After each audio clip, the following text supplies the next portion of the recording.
award-winning BallGame Blitz Sports Network from Worthy Road Studios. Over 1 million views in 2024. We're where you need to advertise. Subscribe to our Worthy Road Studios YouTube channel and join the over 5,500 subscribers watching local sports, Union University, Bethel College, and USJ. Multi-camera broadcasts, slow motion instant replay, on-screen scoreboard and graphics, and professional announcers. Thanks to our sponsors who make it all possible. BallGame Blitz Sports Network from Worthy Road Studios, the premier sports broadcast network in West Tennessee.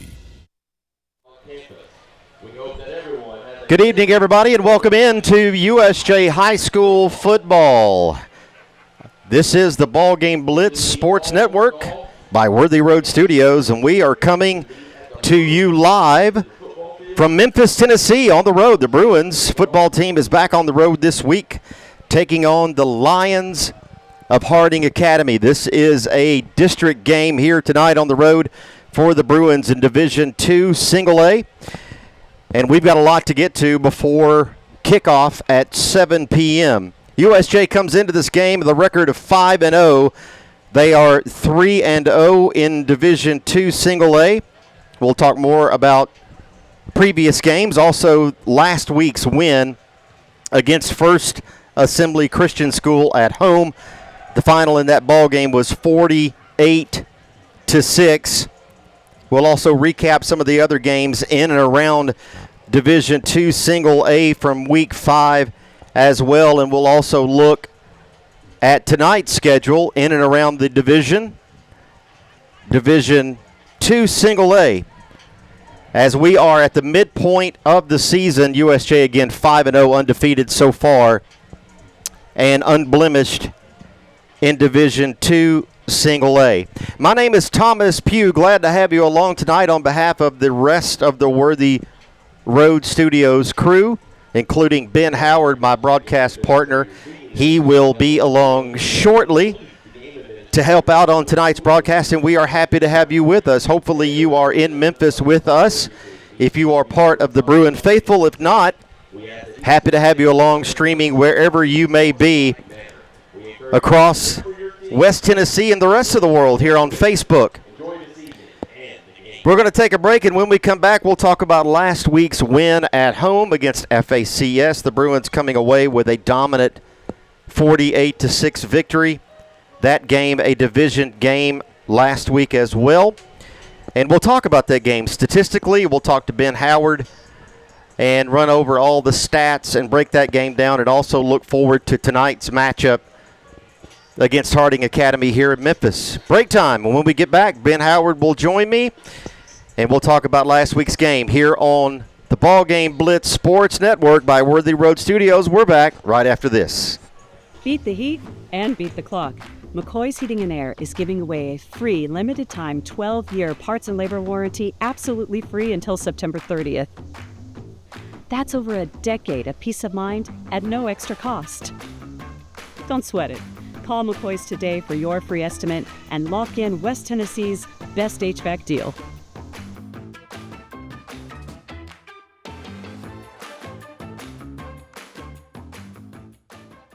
Whether you're a designer, homeowner, builder, commercial, residential, we're here to help make ideas come to reality. Builder finished products, 10 United Drive in Jackson. Come see us. Have you ever thought about real estate investments or purchasing a home? Are you tired of dealing with the headaches of managing your real estate portfolio? Cornerstone Realty has you covered. We can advise you on anything real estate related. Your property, our priority. Cornerstone Realty and Property Management. Hey Jackson, it's game time, and the winning lineup is right here at Chuck Hutton Nissan. Our top players are ready to take the field. Rogue, Sentra, Pathfinder, Altima, and Kicks. Big savings, special incentives, and Nissan's built to win the game. Don't sit on the sidelines. Run to Chuck Hutton Nissan today and make the winning drive home in your new Nissan. Chuck Hutton Nissan, just off I-40, exit 80 or 80B on Van Drive in Jackson, Tennessee.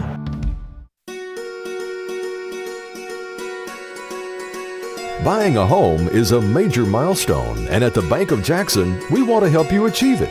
Our mortgage specialists can assist you with conventional, VA, FHA, or construction loans, as well as USDA and THDA development loans. Serving the Jackson area for 25 years. The Bank of Jackson, your down-home community bank. You belong here. Member FDIC, Equal Housing Lender. An hour ago, Theo airballed the game-winning shot. But at Zaxby's, he's dunking all over these fools. Zax sauce, bang. Tongue torch, boom. Hot honey mustard. My man's putting on a clinic. Welcome to Dunk City. And one, baby. Thanks, baby. Dude. Babe, dude. Who's got the sauce? Zaxby's. Hi, I'm Cody Fitz with Fitscapes. Our business's focus is on building your dream yard at your dream home. When designing our backyards, we always like to start with our pool and patio areas first, then we complement that with the landscaping, and we finish with the lawn for all of the outdoor entertaining needs. After installation is complete, we provide annual maintenance for all of your lawn care and landscaping needs. Fitscapes, let's build something beautiful.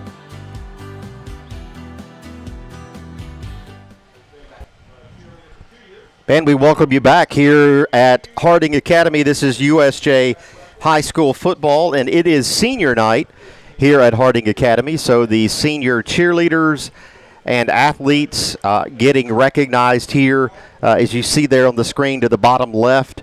And would like to say hats off to Harding Academy, certainly gracious hosts for us here, allowing us to use their facilities to broadcast the game. Always appreciate that. And as a matter of fact, a nod not only to them, but to Trinity Christian Academy and Fayette Academy as well, who we have visited so far this year. Very, very gracious in hosting us and our broadcast team to be able to bring these games to you. If it were not for them and their hospitality, we would not be able to do this, so we certainly want to recognize them and thank them for that. USJ coming into this ball game off of a dominant win over FACS at home last week. The final score in that ball game was 48-6.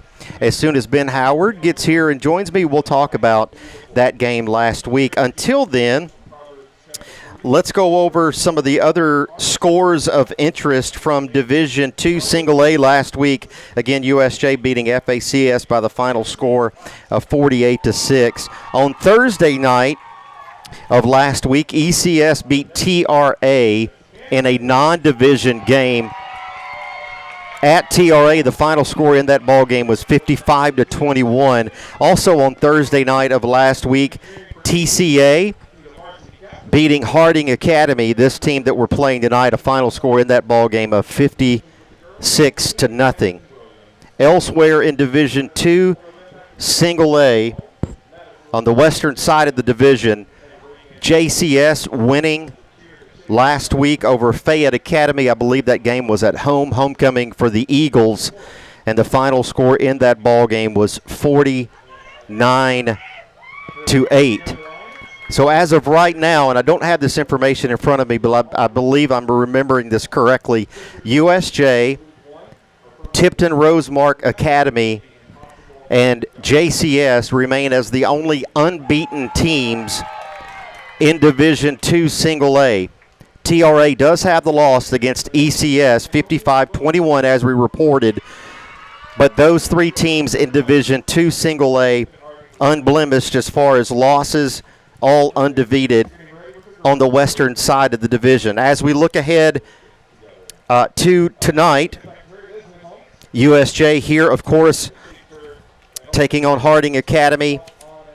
As we look at other games across Division II Single A on the western side of the division, FACS plays at TCA tonight. JCS is on the road at Tipton Rosemark Academy. A lot of interest in the division in that ball game. And Halls is at Fayette Academy tonight in Somerville in a non-division game there. So that is a look at Division II Single A, the games from last week, from Week 5, and also what's going on tonight in and around the Division II Single A on the western side. USJ on the road We are at Harding Academy.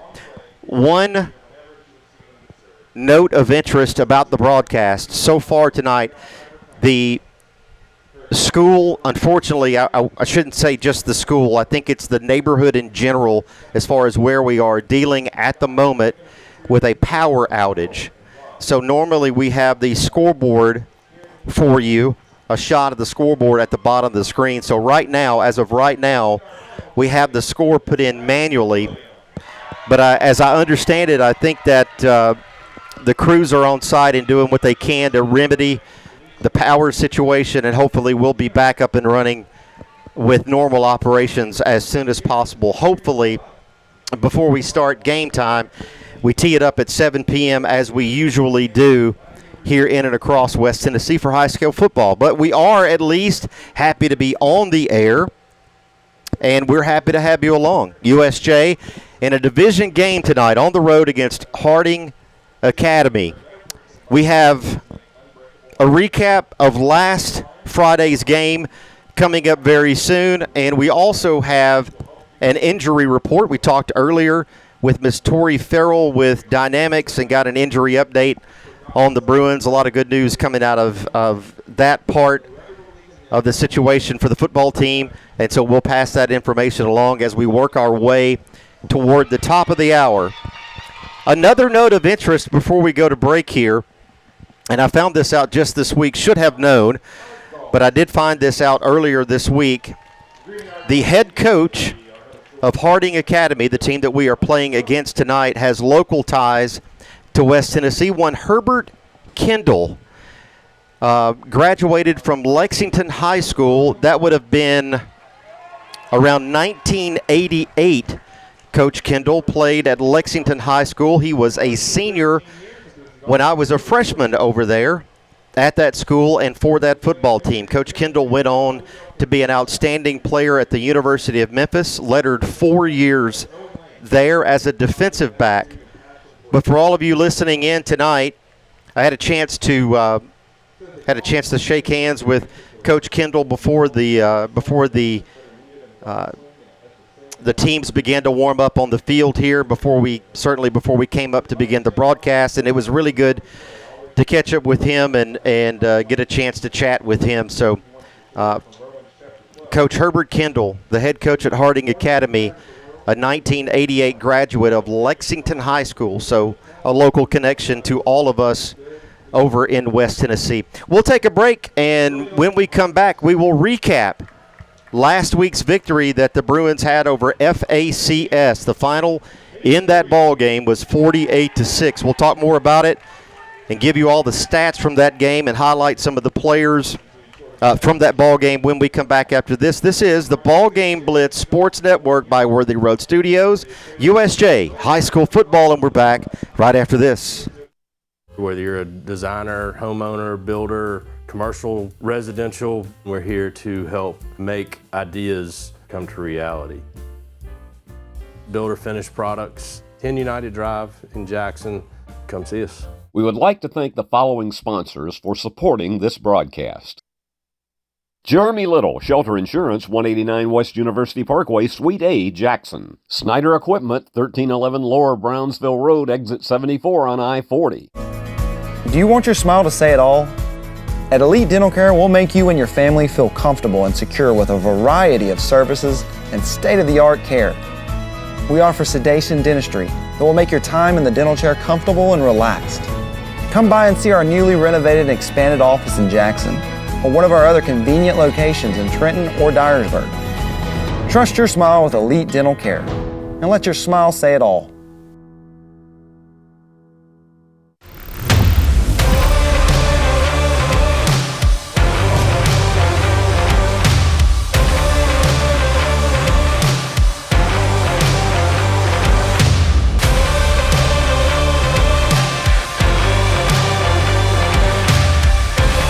Dynamics Physical Therapy, your elite provider in sports medicine and performance. Now serving communities throughout West Tennessee. At FMY Orthodontics, we believe a beautiful, healthy smile is the key to boosting confidence and enhancing quality of life. Our team of highly skilled and compassionate orthodontic professionals is dedicated to providing personalized care in a welcoming, state-of-the-art environment. Whether you're looking for traditional braces, clear aligners, or other orthodontic solutions, we offer a variety of options to meet your needs. Our goal is to provide the most effective and efficient orthodontic treatment for every patient. Turn to the experts. Since 1955, Garrett Plumbing and Heating has been the leader in plumbing, heating, and air conditioning service and installation for West Tennessee. A proud supporter of USJ Bruin Athletics, we are your local Carrier Factory authorized dealer. Call Garrett Plumbing and Heating 668-3339 for all of your plumbing, heating, and air needs.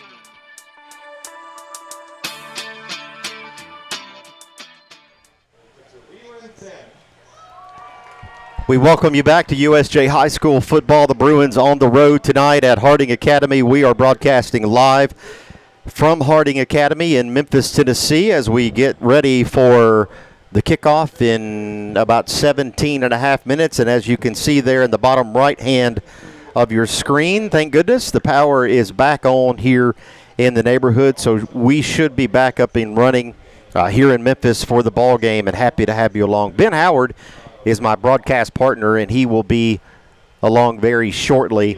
As I understand it, Mr. Corbin Howard, who was outstanding football, basketball, and baseball player for the Bruins going back last year and the previous 3 years before that at USJ, pitching today at Union University for Coach Casey McGee.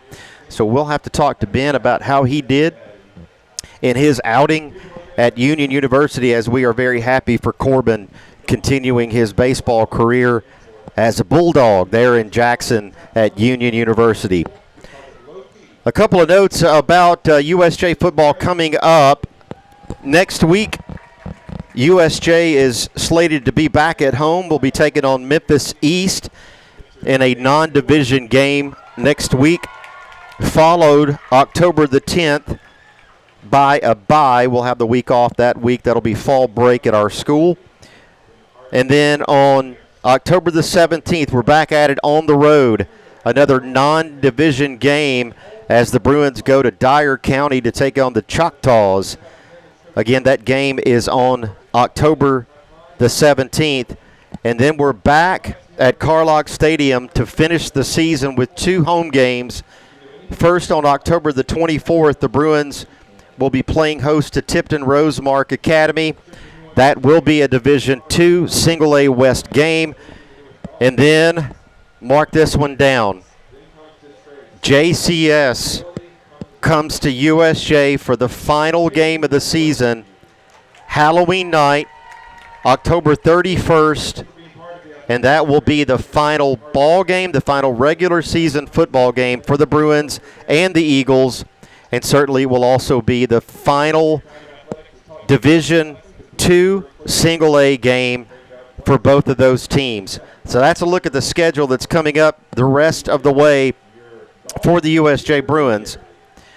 But certainly the team tonight has to handle business here on the road in Memphis against Harding Academy.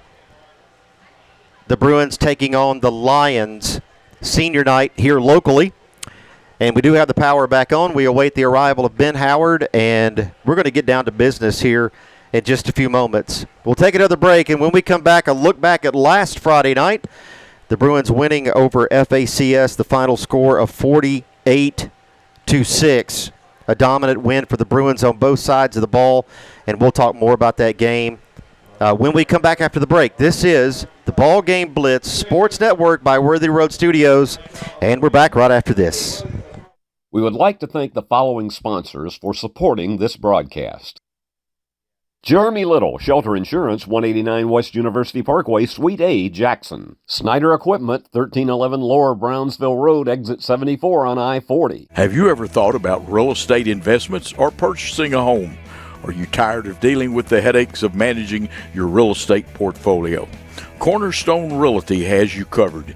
We can advise you on anything real estate related. Your property, our priority. Cornerstone Realty and Property Management. 12 years and zero worries. That's what you get with McCoy's Heating and Air's limited time 12-year warranty offer. We're so confident in our Daikin systems, we're giving you 12 full years of parts and labor coverage absolutely free until September 30th. McCoy's Heating and Air, where quality meets confidence. Call today for your free proposal.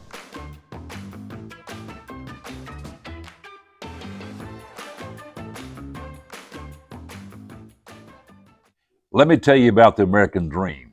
In 1974, I had $425 to my name.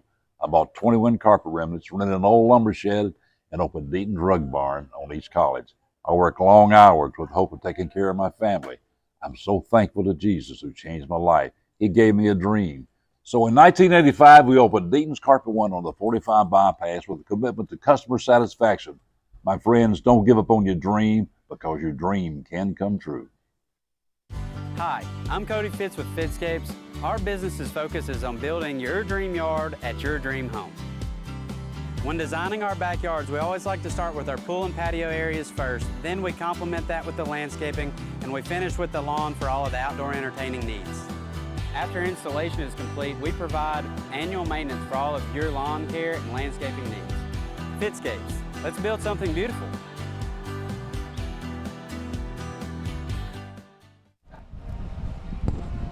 Welcome back to USJ football on the road at Harding Academy tonight. USJ taking on the Lions. The Harding Academy Lions come into this ball game with an overall record of 2-3. They are 0-2 in division play. That's Division II Single A. As we take a look back at Harding Academy's record, began the season with a win over Kingsbury. The final in that game, 48-0. Then a loss to St. George's, 27-0. TRA, a loss at TRA, a final score of 49-19. A win in week number 4 against Tupelo Christian Prep. The final score in that ball game, 20-6.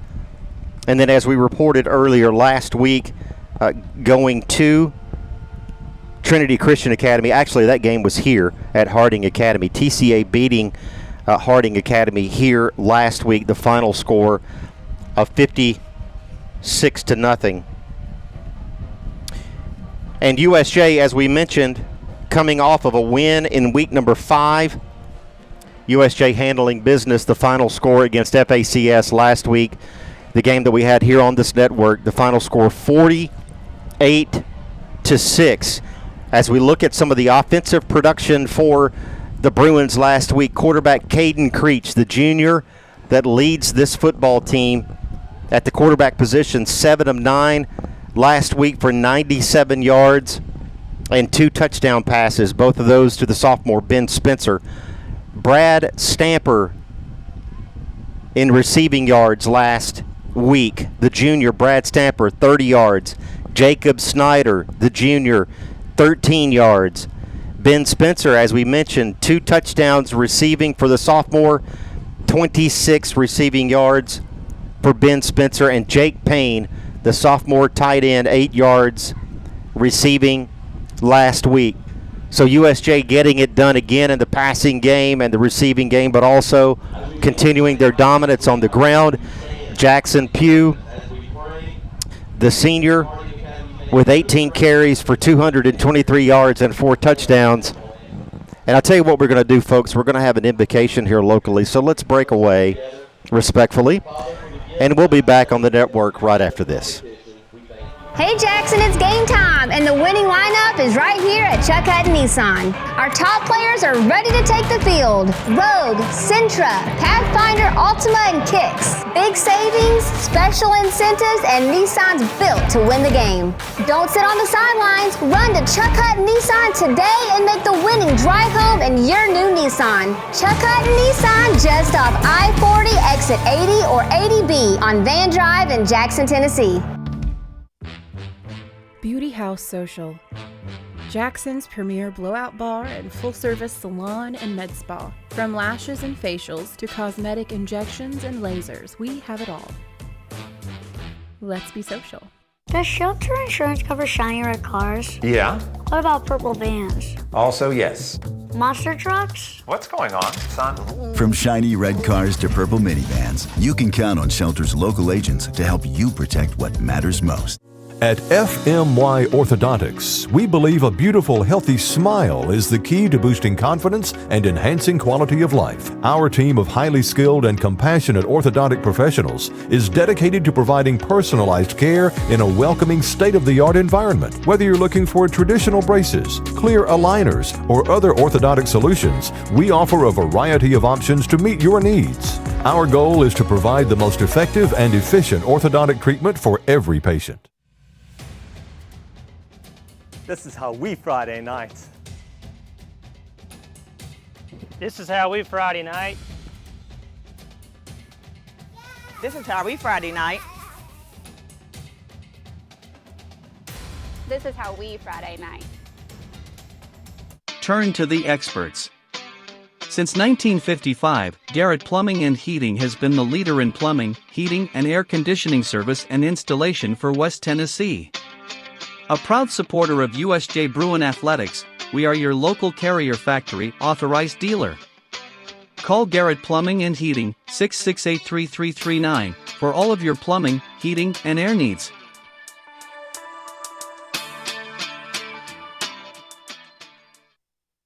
Do you want your smile to say it all?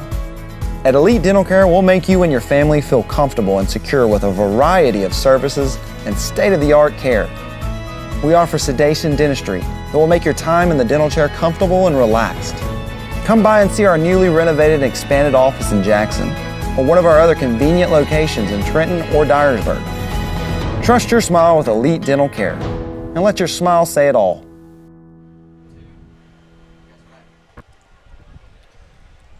And we welcome you back to the broadcast. Apologies for taking off there. We're just respectfully stepping aside for the invocation and the national anthem here. And now Ben Howard joins me in the broadcast booth. And Ben, we were just going over the Week 5 dominant win, USJ over FACS. Caden Creech with 97 yards, 7 of 9 passing, 2 touchdown passes. Brad Stamper, 30 yards receiving. Jacob Snyder, 13 yards. Ben Spencer, 26 yards receiving for the sophomore, 2 touchdowns. And Jake Payne, the sophomore tight end, with 8 yards receiving for the Bruins. And on the ground game, Jackson Pugh, the senior, 18 carries for 223 yards and 4 touchdowns. Ben Spencer with 57 yards, 2 receiving touchdowns. And Drew Davis, 20 yards rushing for the Bruins offense. And defensively, FACS only with a total passing yardage of 39 and total rushing of 123. Ben, both sides of the ball seeming to fire on all cylinders last week against FACS, as you would expect. Looking at some defensive players of note for the Bruins: Eli Yandel, 8 tackles, 2 for a loss. Jacob Snyder, 4 tackles in the game last week, 1 interception. And even Drew English highlighted for a special team effort, a punt return for a touchdown. So everything's sort of going right for the Bruins last week against FACS in a division game. Yeah, I think, just as you can get involved in all 3 phases of the game, and I think make sure my mic is working. But, yeah, get all 3 phases of the game on track, offense, defense, special teams. We were able to do that. And once again, get a lot of guys in some time and some repetitions that maybe normally they wouldn't get. But it's always good to see those kids get in there because they put in a lot of time and effort and practice, and to see them get rewarded and make some plays, it really helps the team come together, I think. And the good thing about the younger players, Ben, as you know this, the younger players getting into games such as that. I remember years ago when Coach Derek Pritchard, his first year at USJ, and I went and saw a practice for the first time, and I called my wife and I said, everybody on the field is moving. Everybody is doing something. And I've talked to Coach Pritchard about that, and from top to bottom, it's his, and we've talked about it in this broadcast, it is his opinion that the smallest freshman gets the same training as the biggest senior. Yeah, and I'm a firm believer in that as well. And I can only imagine it being demoralizing if you're just sitting over there holding your helmet all practice and you don't get anything or no kind of attention, repetitions, or any kind of lessons or anything like that. So to have that and keep everybody involved, like I said, it's only going to bring your team together and make them closer. And I tip my hat to Derek Pritchard with that philosophy, and he is a firm believer in it. It's not just coach talk. He, like you said, you've seen it firsthand. For them to be involved and to get the same type of repetitions and experience, that's invaluable. As we take a look at the coin toss here locally, we'll identify the seniors for the Bruins. First of all, from left to right, number 4, that's Xander Cook. Number 63 is Jack Morris. Number 53, Jeb Bush. And number 3, John David Box. We see the coin toss here, and it appears that Harding Academy has won the toss, and they have elected to receive. So it'll be the Bruins kicking off to Harding Academy to start this football game. Both teams are making their way to their tunnels, and they will be making their way to their sidelines. USJ will be headed over to the far sideline here, as tonight they are on the road. And here comes the Harding Academy Lions as their PA announcer introduces their football team here. Once again, the Harding Academy Lions under the direction, as far as their football team, Coach Herbert Kendall. From the Lexington, Tennessee area, as we mentioned earlier, now in Memphis, having played years ago at the University of Memphis, actually when it was Memphis State University, as a defensive back, and now remaining in the area, has been coaching in this area for years, and now the head coach at Harding Academy. Now you see the USJ Bruins taking the field here and headed to their sideline.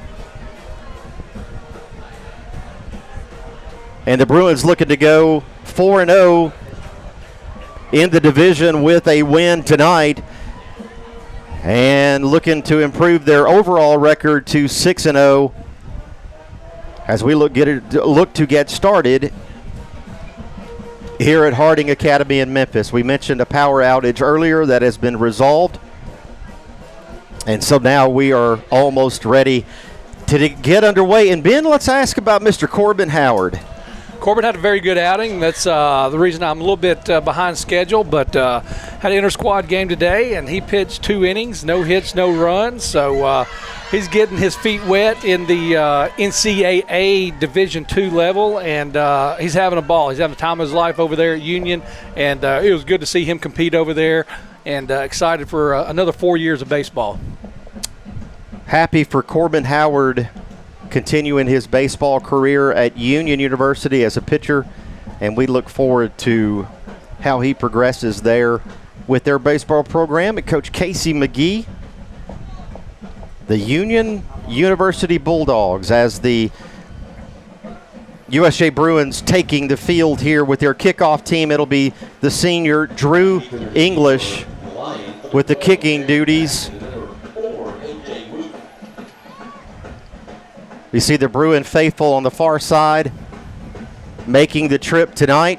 We mentioned earlier the remainder of the games. We're halfway through the season. We have 5 more games remaining. We have this game tonight. It's a divisional game. We have 2 more division games, 2 non-division games. All of these games will be broadcast on this network. If you can join us in person, we'd be happy to have you. But if not, happy to have you on this network. As we are underway, the Bruins and the Lions at Harding Academy, and the kick is going to go into the end zone. And the Lions are going to start at their own 20-yard line offensively to get the game going here.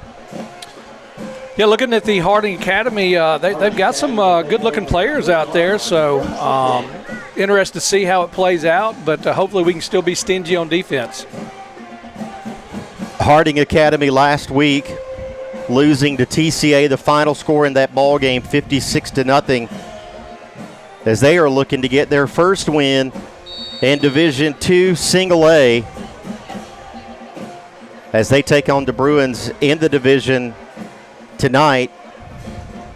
And we've talked about it already this season, and you don't want to look ahead. You want to take it one game at a time, but these division games especially begin to matter a lot when you start thinking about postseason play.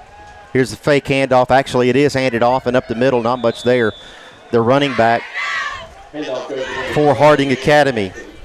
Carter Camacho is the quarterback for this football team. Yes. No, I'm sorry to interrupt. No. Let you know, Barrett Shelton coming in that backside to shut down that play pretty early. Barrett Shelton, the senior defensive end, one of the senior leaders for this defensive team for the Bruins. The Lions break the huddle with one wide up top. Here's Carter Camacho, the quarterback for Harding Academy, with one in motion. Now motion back this way. Here's a sweep to this side. Not much there. Maybe a gain of a yard. The toss to Jaron Jackson, Ben. Yeah, no surprise there. Barrett Shelton in on the play once again. Just able to fight through his block. That play was a little bit slow to develop, and he comes in there, cleans it up.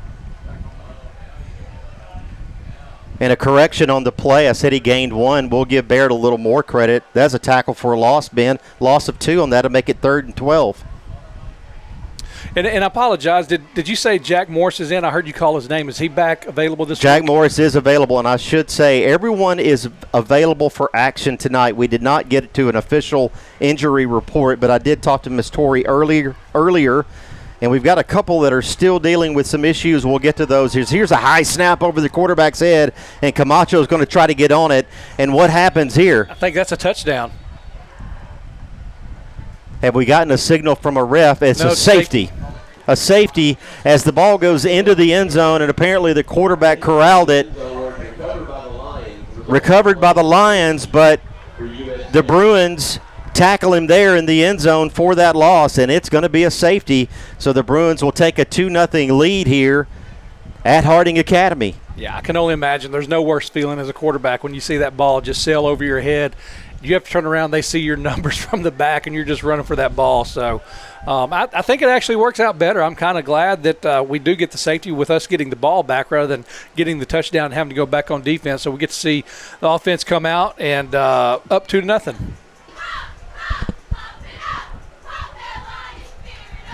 So the Harding Academy Lions, the victim of the safety here by the Bruins defense, and it's 2-0, and the free kick coming to the Bruins as they come from the far side and take the field to receive the free kick here from Harding Academy. 2-0 early here in this ball game. Live from Memphis, Tennessee. And I think we have a lot of experience at Harding. I think they host a lot of the track and field regionals or whatnot before the state. So a lot of folks have been here quite a bit. And I'd mentioned earlier, Ben, a hats off to Harding Academy and all the other schools that we visited so far. Very hospitable in making it possible for us to do what we do. Here's the kick, number 55 for Harding. The free kick is received. Jacob Snyder to the right side. Snyder in business. Snyder upfield to the 25, and the Bruins are going to set up shop there in their into Lions territory, and that's where the Bruins offense will take the field. Yeah, Snyder with the nice return. Yeah, good job right there blocking, and with him just being able to get that edge, you get the defenders got a little bit turned around and allowed Jacob Snyder to, like you said, take it all the way down to the 25. So I would expect a steady dose of JP right here, but we'll see what happens. Creech, the senior quarterback, with 3 wide to his left. Pugh, the single back in the backfield, the senior. Here's Creech to Pugh on the left side. Pugh looking for room. Pugh up the middle. To the right. 5, 4, touchdown, Jackson Pugh. The senior, Ben with the score. Yeah, pretty straightforward to make it 8-0. Right here. The line does a great job. Opens up a hole that I could probably get through. I don't know if I could make that move right there, but good job right there with his agilities. And after that, it's just a foot race, and we know who's going to win that. Cohen Neighbors the sophomore in to kick. Luke Brown the hold. Sam Hines the snap on special team. Kick is up, and it's good. 9:53 remaining in the first quarter of play. The Bruins up 9-0. We're back after this. The BallGame Blitz Sports Network by Worthy Road Studios. An hour ago, Theo airballed the game-winning shot. But at Zaxby's, he's dunking all over these fools. Zax sauce, bang. Tongue torch, boom. Hot honey mustard. My man's putting on a clinic. Welcome to Dunk City. And one, baby. Thanks, baby. Dude. Babe, dude. Who's got the sauce? Zaxby's. 9-0. The Bruins leading it here early. 9:53 remaining in the first quarter of play. We are live at Harding Academy. Ben Howard, Thomas Pugh, and the rest of the Worthy Road Studios crew. Happy to have you along on the broadcast tonight. And the Bruins up with a safety and then a 25-yard touchdown scoring run for Jackson Pugh, the senior, and the Bruins in business already here at Harding Academy. Drew English, the senior kicker, tees it up. And his next one is going to go deep and through the end zone. And the Lions will start again from their own 20. Yeah, once again, can't emphasize how important that is to get that kick in the end zone and not have to worry about any kind of return right there. So that's just a luxury that we have, and we can hopefully keep up the rest of the year with Drew kicking off.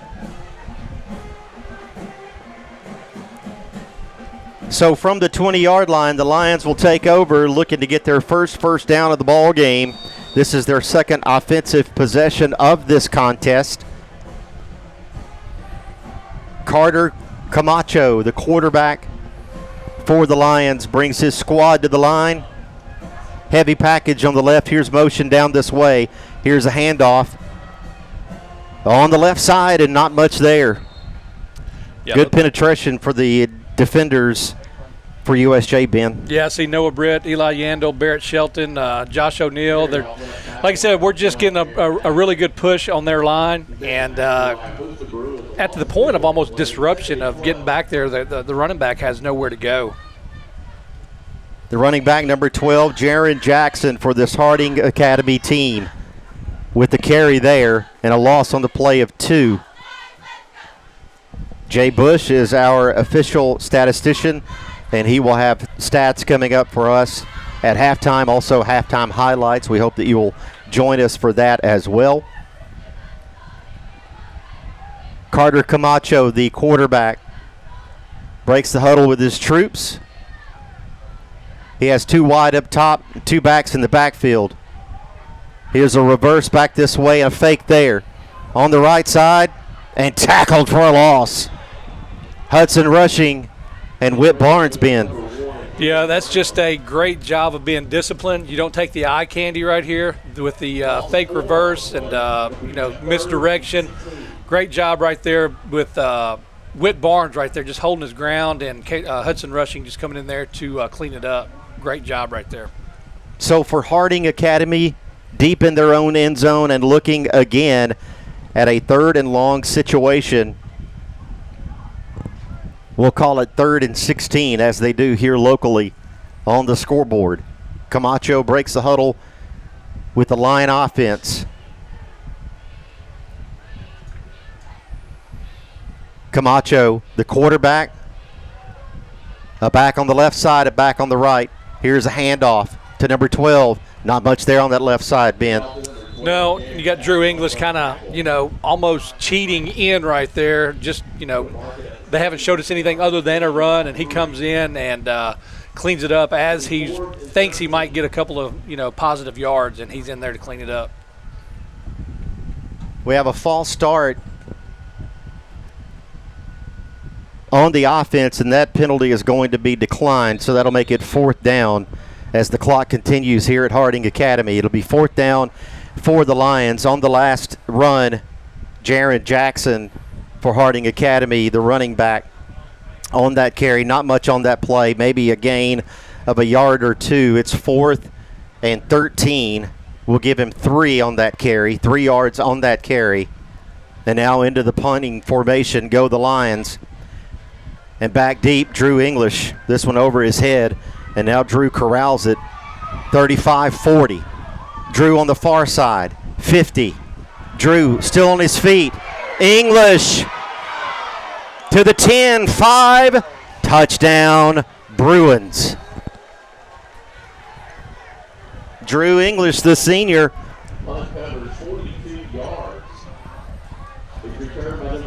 Yeah, that's just being an athlete right there. That's basically all you can say. Kicked over his head, he goes back and gets it, and really doesn't know what to expect with everything, with his back turned, and he just kind of, ad-libs everything and wheels his way to that touchdown.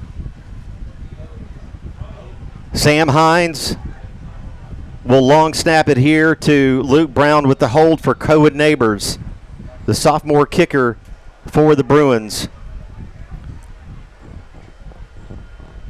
Kick is up, kick is good. That'll make it 16-0 Bruins early on here at Harding Academy. We'll take a break. This is the BallGame Blitz Sports Network by Worthy Road Studios. Beat the heat and beat the clock. McCoy's Heating and Air is giving away a free limited-time 12-year parts and labor warranty absolutely free until September 30th. That's over a decade of peace of mind at no extra cost. Don't sweat it. Call McCoy's today for your free estimate and lock in West Tennessee's best HVAC deal.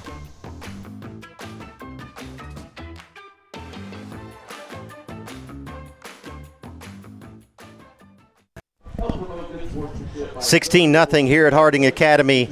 The Bruins leading this ball game. As so far in this contest, it's all Bruins against Harding Academy, 16-0.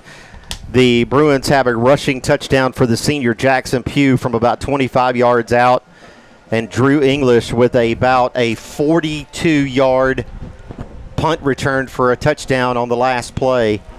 And so Drew English will tee it up. And Ben, Drew highlighted last week for a punt return for a touchdown against FACS, doing it again tonight. Absolutely. It's, like I said, and part of that is just being a pure athlete.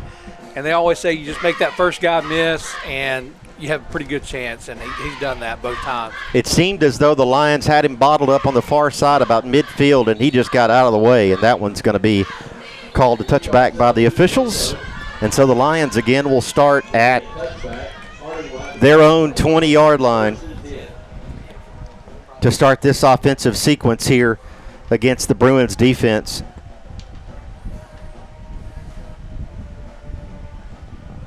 And the Bruins defense, as you would expect, not allowing much, very stingy tonight so far in this ball game. 7:07 remaining.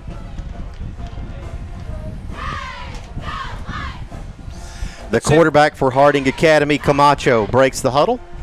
Let's see if they'll change it up. I don't know if they have a lot of pass plays, but maybe they'll try a little bubble screen or something right here. Here's the snap, the handoff up the middle, not much there. Camacho looks like the carry is, I believe, that's number 3, Justin Barham for his first carry for tonight, Ben. Yeah, I think that's Aiden Johnson in there. Oh, no. We're going to have a delay. And we spoke earlier of a power outage here in the area as the lights go dark here at Harding Academy.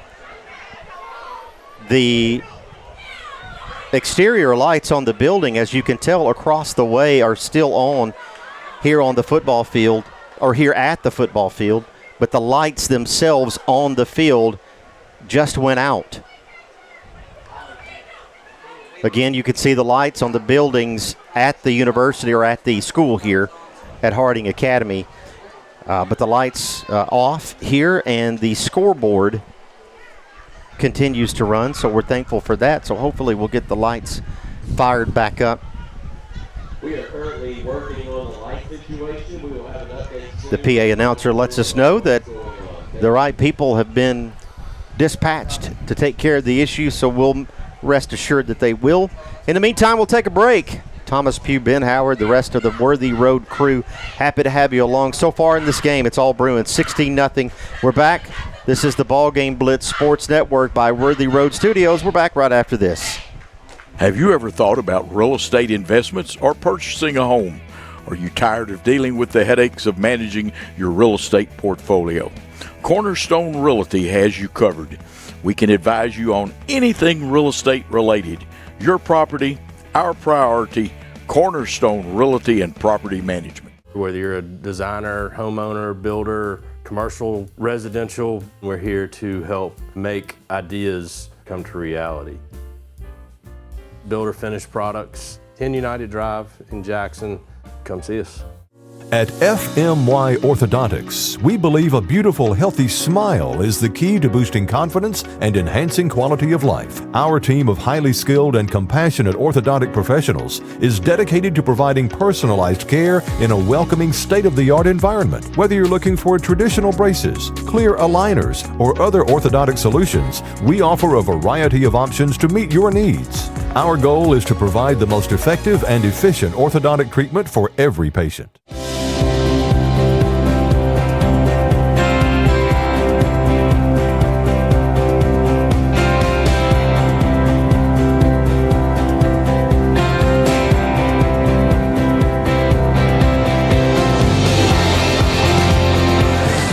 At Dynamics Physical Therapy, we help our clients get back to doing what they love. Dynamics is now serving communities throughout West Tennessee.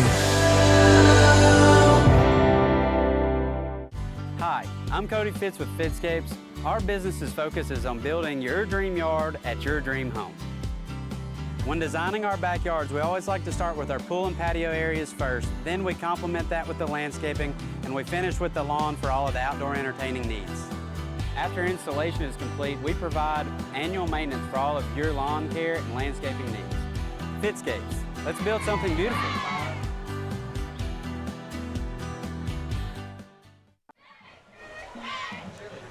Back here at Harding Academy and continuing to be in the dark, unfortunately. Football has been suspended temporarily while those on staff tend to the lighting issue. The lights on the field itself are the source of the problem as they are completely out. As we mentioned before the break, the good news is that the lights on the school building across the way, as you can see on the far side over there, are on. The scoreboard, which was not operating earlier, continues to be on, and the PA announcer just announced that we should have power back on as far as the lights in about 10 minutes. So we will return to the ball game here very shortly. We would like to thank some of our network sponsors during the break here: Chuck Hutton Nissan, FMY Orthodontics, Dynamics, and McCoy's Heating and Air. During the pregame, we mentioned an injury report as we spoke earlier today with Miss Tori Farrell with Dynamics, and unfortunately we did not get to it, the injury report during the pregame, but we are happy to report that for the most part we have two players. John David Box dealing with a hand injury. He has that wrapped up and he is going to play tonight.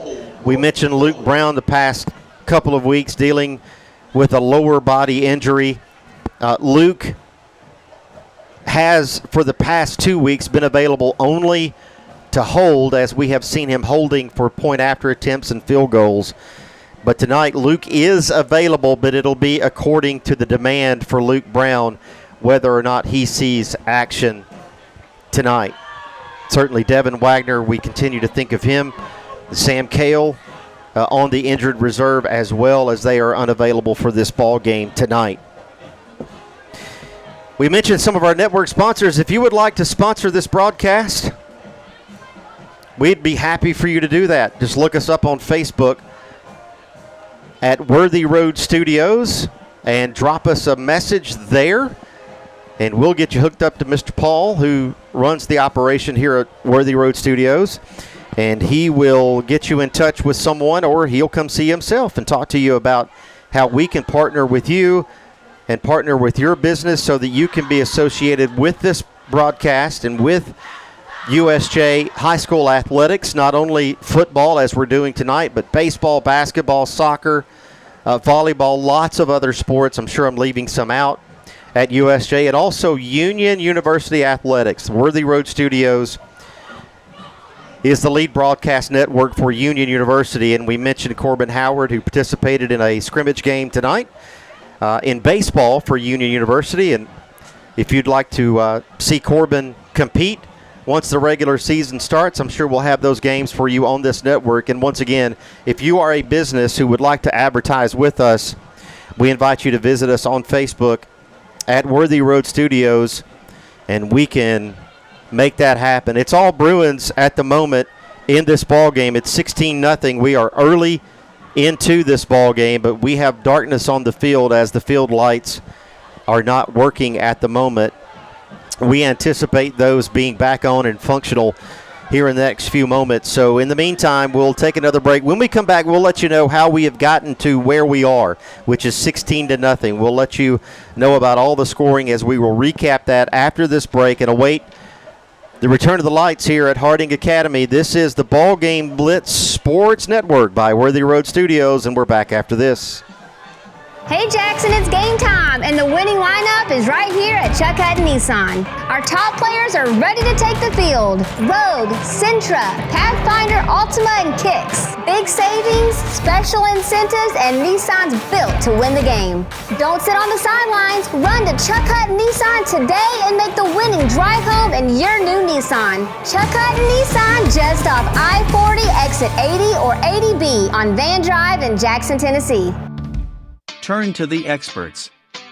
Since 1955, Garrett Plumbing and Heating has been the leader in plumbing, heating, and air conditioning service and installation for West Tennessee. A proud supporter of USJ Bruin Athletics, we are your local Carrier Factory authorized dealer.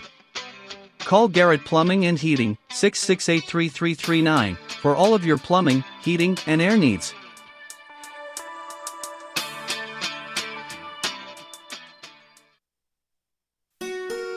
We realize you have a busy lifestyle, and at the Bank of Jackson, we're here to help you fulfill all of your financial needs, personal and business loans, mortgages, online banking and bill pay, and so much more.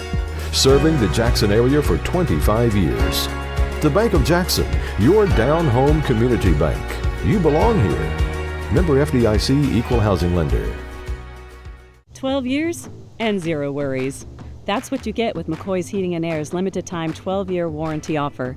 We're so confident in our Daikin systems, we're giving you 12 full years of parts and labor coverage absolutely free until September 30th. McCoy's Heating and Air, where quality meets confidence. Call today for your free proposal.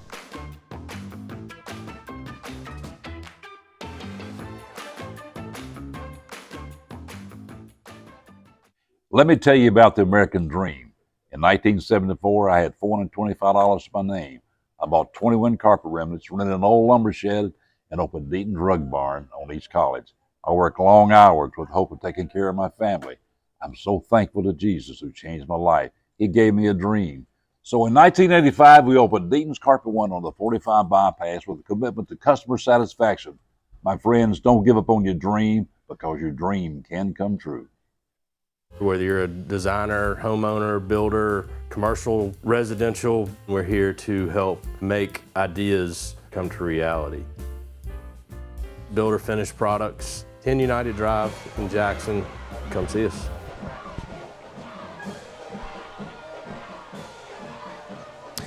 And we welcome you back to USJ High School football live from Harding Academy. Still continuing to wait here for the power outage to be resolved, and I should say it's only affecting the main lights on the football field. We here in the press box luckily have power.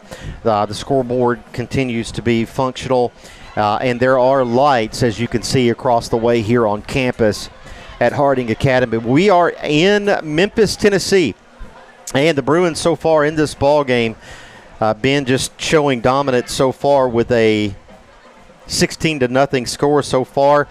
Starting things off with a safety for the Bruins defense. It was 3rd and long for the Lions offense, and the snap going over the quarterback's head. The good news was he was able to recover the errant snap, but the bad news was he recovered it in the end zone where he was downed by the Bruins defense for the safety, and the Bruins taking a 2-0 lead at that point. And in the next offensive possession, which would have been after the free kick from the Lions to the Bruins, the return down to about the 25-yard line, Jacob Snyder took the free kick as far as the reception and returned it nicely down to the 25, where Jackson Pugh scored easily from there with his first rushing touchdown of this football game. And then Drew English, after the second Harding Academy offensive possession, they go 3 and out, and Drew English returns the punt that had gone over his head, but Drew English corrals it and returns it 42 yards for the touchdown. So that's where we are, 16-0 with 6:53 remaining in this ball game, and the Bruins been in business. They've run one offensive play so far in this game. Yeah, one offensive play and up 16-0. So once again, 3 phases. Defense for the safety, special teams with return, and offense with one play with a 25-yard rush for a touchdown. So far, so good, and hopefully we can get the lights turned back on and continue this contest and get some reps in. And don't want to get ahead of myself, but it looks like maybe another opportunity to get some the younger kids some experience. But then again, I was thinking about that earlier. I mean, you want to do that, but then again, you've got to let your starters get their reps too. I mean, they have to get experience and feel the effects of the game and have that to move forward in the season. You don't want to pull them out too soon, but then again, it's kind of getting that situation of when do you call off the dogs. But like I said, you still have to compete. It's still a football game, so. There's a fine line there, and I'm sure Pritchard is aware of it. But, like you said, you have to allow JP to get his touches, and you want Caden Creech to throw some passes. And maybe it's a time where you can use this to try out some new concepts, plays, or formations just to see how another team reacts. So a lot of variables to still keep up with, even though we are ahead 16-0. And still, Ben, you mentioned still early in this ball game, and you certainly don't want to take any opponent for granted at all. We have Memphis East that we're playing next week, but I will say after that and after the bye week, we really start to get, as a football team, to a more challenging part of our schedule. And I mean that respectfully to our opponent here tonight and to Memphis East, but when you start talking about TRA and going to Dyer County and then capping off the season at home against JCS and the rivalry game that will be. To your point about continuing to keep your starters and your ones engaged in the game, that's why that's necessary. But at the same time, there's a fine line, and the Bruins have had to be mindful of that the previous 2 weeks and making sure that they're being good sports about the way they're approaching the football game and also giving the younger guys a chance to come in and get some experience. Yeah, and like I said, the passing game's a big part of our offense, and you don't want to not attempt it and not do it this evening if we do, in fact, continue. So, like I said, I just don't want to be misconstrued as far as what we're trying to accomplish. So that's I think kind of a thought process is the first half you go get as much as you can, and then you kind of maybe one drive in the second half, and then you kind of just play it from there and see where you're at and reevaluate. Again, not assuming anything, and we don't want to do that to be unfair to Harding Academy nor to anyone else that the Bruins have played or will play this season. This is just banter while we're waiting on the lights to come back on, which we're hearing. We will get those back on here in just a few moments. Again, we're dealing with the light outage here on the football field. Harding Academy loosening, or staying loose, I should say, on their home sideline here, as you can see on the bottom part of the screen there, and across the way the Bruins continue to do the same thing. Nick Stamper, I can assure you, is not going to allow the Bruins an opportunity to sit over there and take a nap at all, Ben. No, not at all. And as you mentioned as well, the upcoming schedule, I can guarantee you that Dyer County is going to want to impose their will against us. And I think you said we go there, actually, right? We go to Dyer County. Okay. And then we return for the final 2 games of the season, TRA at home, and then finally on October 31st, we play JCS at home to end the season. Gotcha. So, yeah, and I think, TRA has some really good athletes over there, so they're going to – that's always a rivalry anytime we play them in any sport, TRA or JCS, football, baseball, basketball, any of them. It's a what we would call a rivalry. And like I said, Dyer County is I promise you they're going to be prepared and ready for us. What I have in mind is much like what we saw last year at South Gibson. Sure. They're not going to obviously you don't want to lose any games, but I think they might ratchet it up a notch with us coming to play them on their home field. So there's no doubt in my mind that Derek Pritchard will have them ready and game planned and ready to go. It looks like a light they're trying to come back on, so maybe we can get started here in another next few minutes. We mentioned the Bruins schedule, playing Memphis East at home 1 week from tonight. We will have that game on this network. We hope that you will join us in person at Carlock Stadium. If you cannot, we will have that game on this network as we see the lights are back on. It just takes them a few moments to get to 100% full lighting.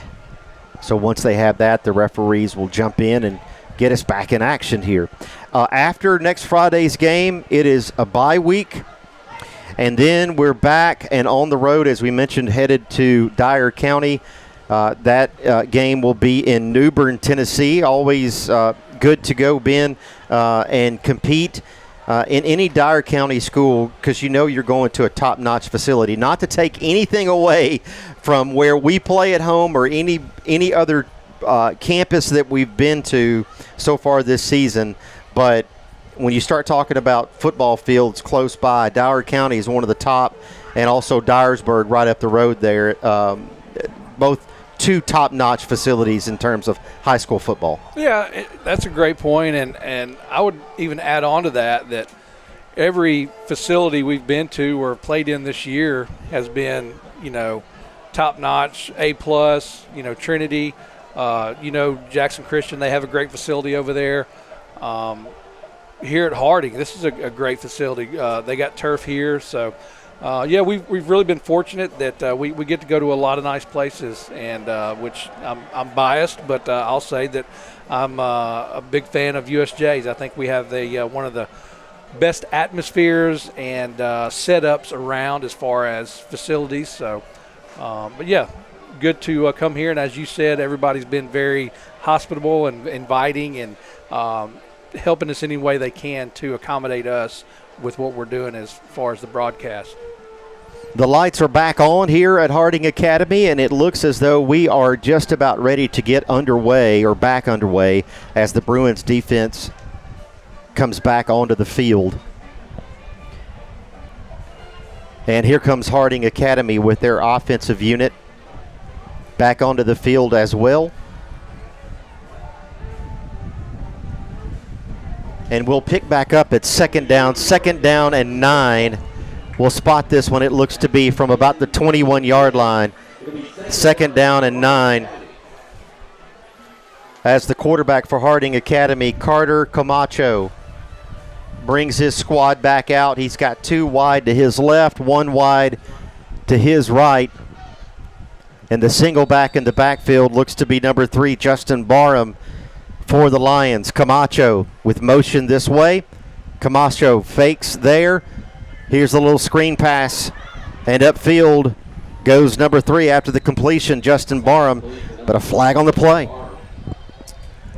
Yeah, they did a good job of setting up the screen. You know, you kind of let the defensive lineman just come running free. And if I had to guess, I'm going to say it's going to be a hold, but I don't know that. I don't hear the call on the field yet, but we'll see what they say.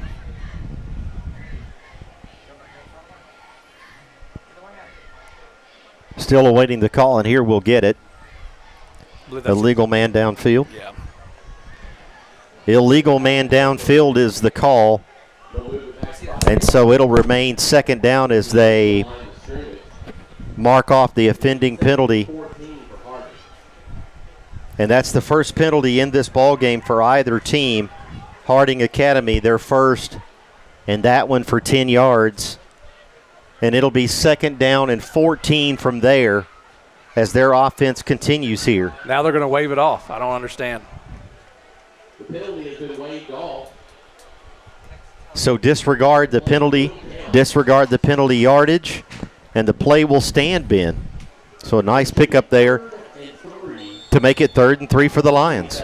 Yeah, and I'd like to see, the Bruins defensive line really get after it right here. You know, you don't want to, just pile on them. But then again, like I said, we have to get in situations and we have to work on different things. And this would be a great situation right here to not allow a first down. Camacho, the quarterback for Harding Academy, with his team in the huddle, breaks it. They are going to scrimmage on this play from the 27-yard line, looking to get 3 here to keep the drive alive for the Lions. Tight package on the right side. Camacho back to pass, and that one's over the head of the intended receiver, number 1 for Harding Academy. That's Aiden Brown. That'll make it 4th down, Ben. Yeah, great job by Noah Britt and Barrett Shelton. That quarterback, he just kind of, let go of that ball. He had to get rid of it, and even if he does complete it, you had Whit Barnes right there that was probably going to wrap him up pretty quickly. Andres Ortiz, number 55, is the punter for Harding Academy. Back deep to receive is the senior Drew English, who returned the first one, and this one is kicked out of bounds, and it may, Ben, have been partially blocked. I couldn't tell. Maybe we can see on the replay here. Yeah, it looked like maybe Jacob Snyder might have got his hand in there. I couldn't see who it was, but it looked like there on the top of the screen, left hand. Still wasn't quite sure if he did get a piece of it or not. So the Bruins offense will take over deep, or not deep, but into Lion territory from the 44-yard line. That's where they will begin. Caden Creech, the junior quarterback, comes onto the field with his offense. Jackson Pugh, the single running back for the Bruins. Hudson Rushing will be wide up top. Here comes Deuce Davenport wide down this way. Jake Payne in tight. And Caden Creech is going to go under center here.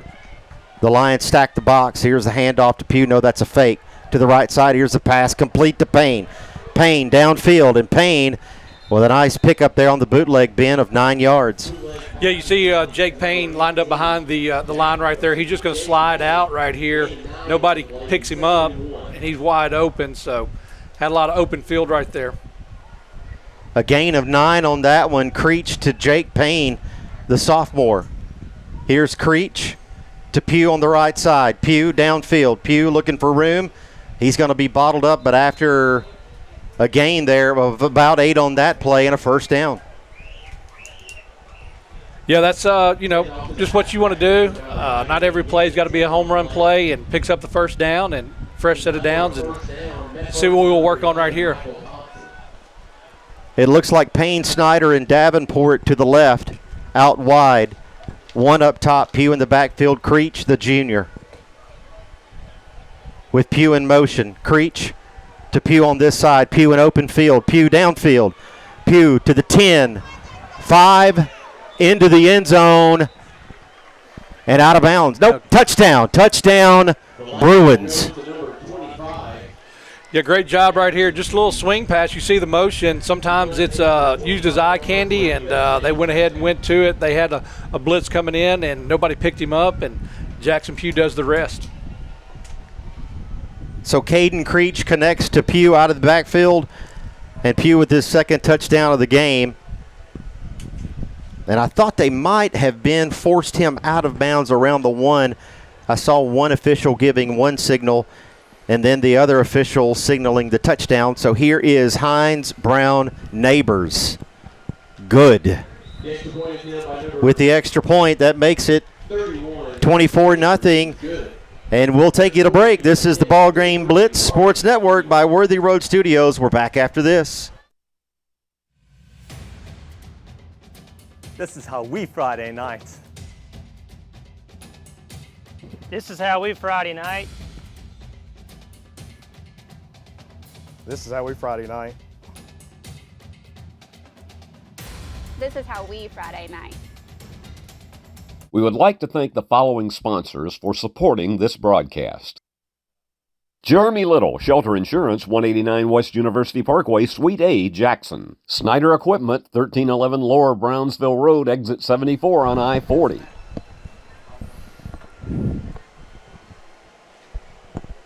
Back here at Harding Academy, 23-0. The Bruins lead this one as Drew English gets set to kick off again to the Lions. We are in Memphis, Tennessee, and the Bruins so far dominating this one. Here's Drew English.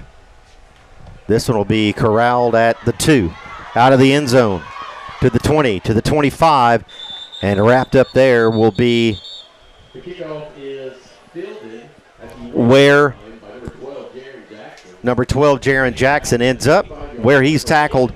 And that's where the Lions will take over. We say thanks to some more of our sponsors, Elite Dental Care, Snyder Equipment, Shelter Insurance, and Deaton's Carpet One, making this broadcast possible.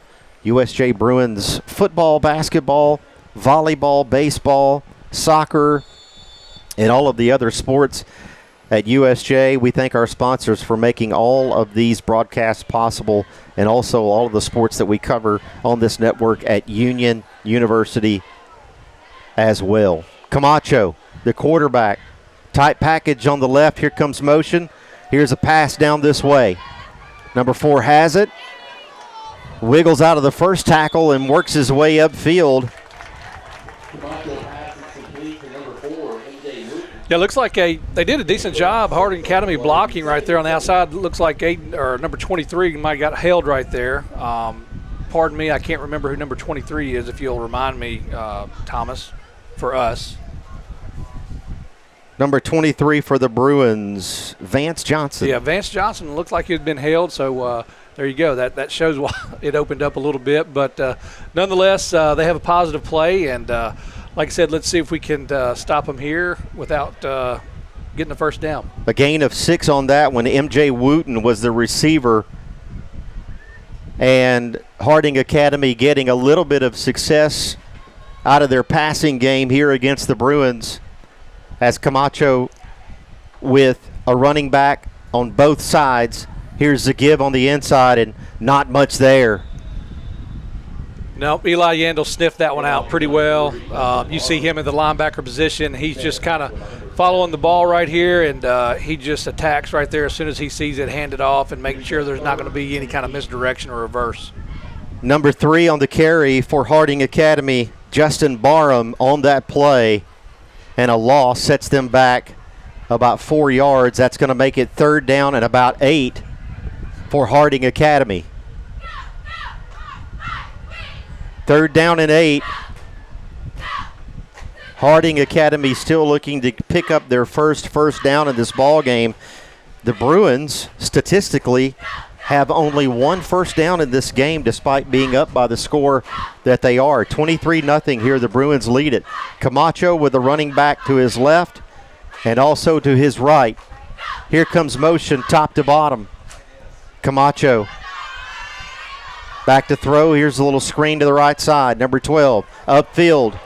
And driven out of bounds there is number 12 for Harding Academy. But Ben, Jaron Jackson picks up the first down for Harding. Yeah, looks like we had an opportunity to get him down right here. I would like to see a open field tackle right there. Take a better angle right there. He kind of, you want to use the sideline as your friend right there, and we really didn't do that. We kind of went in, took an inside move rather than, forcing him to go out. Nice job for Jaron Jackson, the receiver there, as Harding Academy trying to get things going here offensively, using their short passing game coming out of the backfield. Camacho, the quarterback for the Lions. The Lions do pick up their first down in this game to keep the drive moving. They scrimmage now from about the 36. Here's Camacho. Here's a flag. Here's number 1 being pursued on the far side and driven out of bounds there. That's Aiden Brown for Harding Academy. And let's see what we've got here, Ben, with the penalty. Yeah, I'm assuming it's going to be a hold, and I would imagine they would decline it with it being a loss on the play. A loss on the far side, it looks like to be of about 8, maybe 9 yards. Looks like illegal motion. So the penalty after the snap of the ball, not a dead ball infraction. Coach Pritchard decides to decline it given the loss on the play. That'll make it 2nd down and 17. A loss of 7 on that one. And now the Lions will scrimmage we'll mark it at the 29-yard line as they continue in their own territory. They have not reached Bruin territory offensively tonight so far. Camacho with a back to his left and a back to his right. And now we see the lead official coming in. And that'll be the end of the first. The end of the first quarter, USJ leading this ball game 23-0. We'll take a break and we'll be back on the BallGame Blitz Sports Network by Worthy Road Studios. Beauty House Social. Jackson's premier blowout bar and full-service salon and med spa. From lashes and facials to cosmetic injections and lasers, we have it all. Let's be social. An hour ago, Theo airballed the game-winning shot. But at Zaxby's, he's dunking all over these fools. Zax sauce, bang. Tongue torch, boom. Hot honey mustard. My man's putting on a clinic. Welcome to Dunk City. And one, baby. Thanks, baby. Dude. Babe, dude. Who's got the sauce? Zaxby's. Back here at Harding Academy, the Bruins leading this ball game by the score of 23-0. Ben, we mentioned Harding Academy's head football coach, one Herbert Kendall. We did mention this during the pregame. Herbert Kendall with a connection to West Tennessee, close to us in Lexington, Tennessee, was a senior quarterback for the Lexington Tigers when I was a freshman. He would have been the senior quarterback, also played defensive back. And Coach Herbert Kendall, the coach of the Lions, went on to play 4 years at Memphis State University, and now he leads the Lions as a head coach. Small world. Yep, had a chance to talk to him prior to the game, and it was nice to catch up with Coach Kendall. Here's Camacho on the right side. The pass over to the right side and bottled up there. That's number 12. As an option play, not a pass. Jaron Jackson, as he's tackled there, Ben, not much of a gain there. No, he does a good job right here getting rid of the ball, but able to slow him down just enough to allow more of the Bruins to come in and shut that play down pretty quick. So looks like number 2 right there, Deuce Davenport. Deuce Davenport out a good part of the first of the season dealing with a shoulder injury. Good to have him back. He came back to us when we played Trinity Christian Academy. So it's good to have Deuce back on this team on both the offensive and defensive sides of the ball. It's going to be 3rd and long here for the Lions, continuing to scrimmage and work from their own territory. We'll mark it at the 30-yard line. Camacho, the quarterback, with one back behind him. Camacho looking long. Here's the pass. Incomplete. Yeah, I was looking here down low. They had 3 receivers, and we only had 2 guys lined up with them, so I was kind of concerned about that, but he didn't even look that way. So able to break this pass up. I can't get that number 23 right there. Look, that's Vance Johnson. The pass on the far side goes incomplete, and that's going to make it 4th and long. Harding Academy does pick up a first down on that drive, their first of this game, but it stalls at the 30, and it's 4th down 17. Here's the punt. English fair catches and does so successfully at the 42. That's where the Bruins offense will take over. We'll keep it here and let you know Garrett Plumbing and Heating among our fine sponsors that we would like to mention. Also Fitscapes, Bank of Jackson, and Zaxby's. And once again, thanks to all of our sponsors for making this broadcast possible. And my thanks to the rest of the Worthy Road crew and Ben Howard, and happy to have you along with us wherever you may be tuning us in tonight on Facebook. Game will be archived on YouTube later on for your entertainment. Here's Caden Creech as the Bruins offense gets back to work. Creech looking downfield. Creech throws this one away. And a nice job defensively, Ben, by the Lions in pursuit. Yeah, he came in around that backside, and I don't think he really felt him right there. He got around Jake Payne and wasn't able to scramble and get it away. Did get it away, so we don't lose yards, but we'll start 2nd and 10. Number 9, Cooper, applying the pressure for the defense as Creech gets back to work. After the incompletion, 2nd and 10. 2 wide to the right, in tight up top. Here's Pugh with a sweep to him on the right side. Pugh looking for room. And a flag on the play as Pugh works his way downfield for a gain of about 7 on the play. And what do we have? A hold on the Bruins offense. We'll see a replay here. I thought I saw a grab at the face mask, but maybe I missed that one. Here goes Pugh on the right side. Yeah, I here's did not. Here's a grab right there. Yep. And the refs just missed it. Little hand to the face. But instead a hold on the Bruins, and that's their first penalty of the game. Each team with 1. Scratch that. The one against Harding Academy earlier was waived off, so now only 1 penalty in this ball game so far, and it's against USJ for a hold, so a 10-yarder. So, yeah, it looks like it'll be 2nd and about 18. Here's Pugh in the backfield motion. That's Snyder, bottom to top. And another flag and another penalty here. We'll see what we have. False start is the call on USJ. False start on USJ, so consecutive penalties for the Bruins.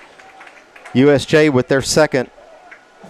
It'll be 2nd and 25. Yeah, I want to mention That'll something. make it 2nd and 25. Yes, sir, Ben. You know, you kind of get out of rhythm with the 15, 20-minute break we had. I'm not making excuses or anything, but you kind of get out of rhythm when you stop and then you start. I mean, I know halftime is like that as well, but when you do that in the middle of a game and go right back out, so I'm sure it'll be addressed, but like I said, not making excuses, but that is a factor. Here's Creech with an empty backfield. Creech looking downfield. Nobody there, incomplete. Intended for Reed Finney, the senior. Yeah, it looks like we have good protection right here. Line does a great job, and Caden's able to step into that throw, just maybe little high, maybe sailed on him a little bit. It'll be 3rd and long for the Bruins offense. 3rd and very long. We'll call it 25. Here's Creech. 3 wide to the top, 1 wide down low. Ben Spencer, the sophomore, into the game. He goes in motion to the top. Here's Spencer on the left side. Spencer loses his footing and goes down there. And a loss on that play. It'll make it 4th and long, Ben. Yeah, it looks like it was just, I don't want to say, I mean, not nitpicking, but maybe just didn't catch him in stride. I'll just put it at that. And Ben Spencer not able to keep his footing and goes down. And, of course, in high school football, once your knee is down, nobody has to touch you. You are down right there. So back to punt will be the senior Drew English, the first punt of this ball game for the Bruins. As Harding Academy holds there. Harding Academy holding defensively. Impressive job for them on that series. Also a couple of penalties on that series as well against the Bruins, and they have to punt. And this one is going to check up near midfield, and it's going to be down to actually in Bruin territory, and that's where the Lions will take over. We'll keep it here as the Lions get ready to scrimmage offensively from the 46-yard line. 1st and 10 for the Lions as Camacho brings his crew back onto the field. And Ben, for the first time tonight, the Lions offensively into Bruin territory. Yeah, you kind of have to come up with different things to challenge yourself within the game. So maybe this is a challenge that Derek Pritchard is going to throw out there. Hey, let's get a 3-and-out right here and get the ball back and get back to business and get back on track. In the last offensive possession, Harding showing some success with a short passing game. Here's motion, bottom to top. Here's a long effort downfield, and that one is complete. Touchdown, Harding Academy.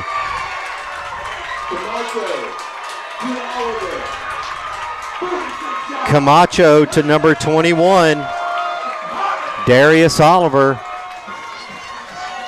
Yeah, great pass. He hits him in stride, and Jacob Snyder just not able to get a hand on the ball, and it just lays right in his hands and able to take it on in for the touchdown. So Harding Academy gets on the board, 6 points on the play, and it looks like they're going to go for 2 here as it's 23-6, as will the offense for the after touchdown attempt. It'll be a 2-point attempt here. It'll be Camacho with 2 wide to the right. Jaron Jackson, the running back in the backfield. Camacho, and here's a whistle and a flag on the play. Yeah, so I don't know if they're doing this just because they don't have a kicker or not, but this is going to really make it tough taking it out 5 yards back. So a 5-yard penalty, and that's where they will either attempt a point after with a kick here, or they will keep the offense on the field for another 2-point effort. We'll see. It seems as though they are going to retry the 2-point attempt from 5 yards further out.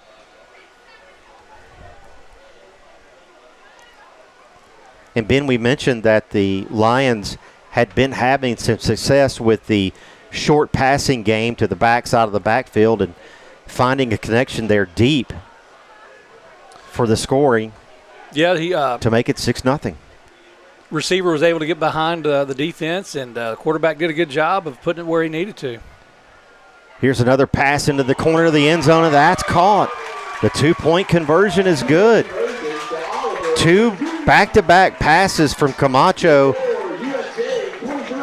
to number 21, Darius Oliver, and 2 impressive connections, Ben.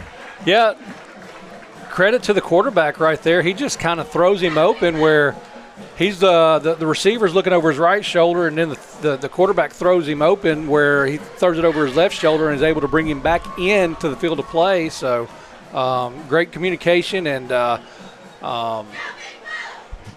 from the quarterback and the receiver being able to get that play successfully.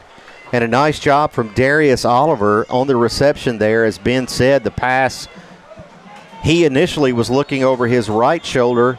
Nice adjustment on his part to come back to the left side of his body and make that catch in the corner of the end zone. So Harding Academy on the board with a touchdown and a successful 2-point conversion.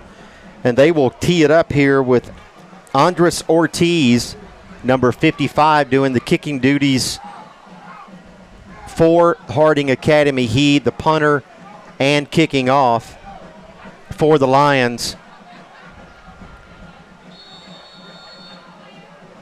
We'll see if we can spot the deep men here for USJ. This one's going to be taken by the up back, though, at the 31, and that's where the Bruins will take over.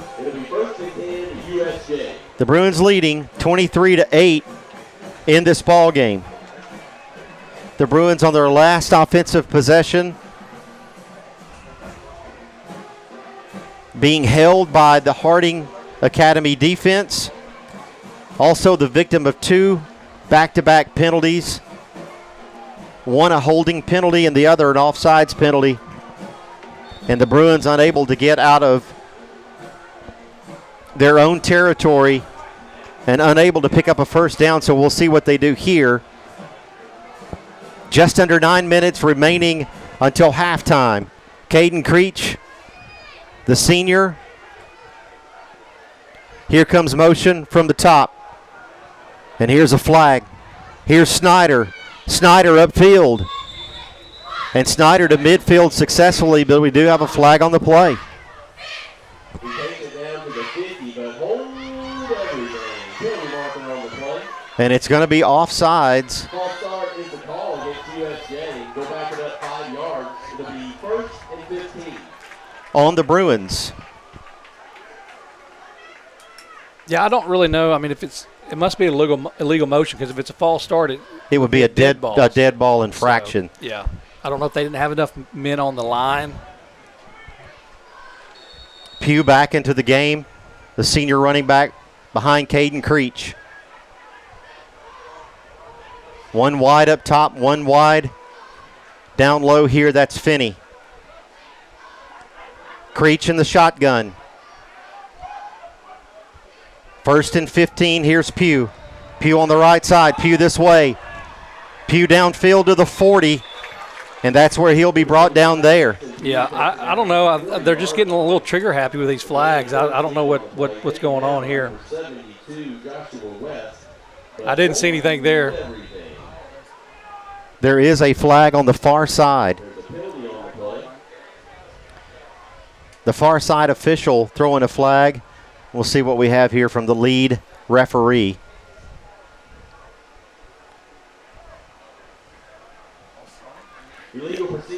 Illegal procedure against the Bruins. Go back it up another 5 yards. And the Bruins with a man down, Ben, it seems that, is that Noah Britt, number 71? Yeah, I cannot tell yet. I don't want to speculate, but yeah, hopefully there's been communication from the referee to the USJ team, or coaches at least, as far as what's going on, to what's causing these flags. I haven't seen anything, but anyway. They'll tend to Noah Britt, the junior. You see Coach Stamper, Coach Teague, and Coach Bryce King in assistance there. And, man, you hate to see that, Ben, for Noah Britt. Absolutely. Favoring that left knee, it seems, as they assist him off here.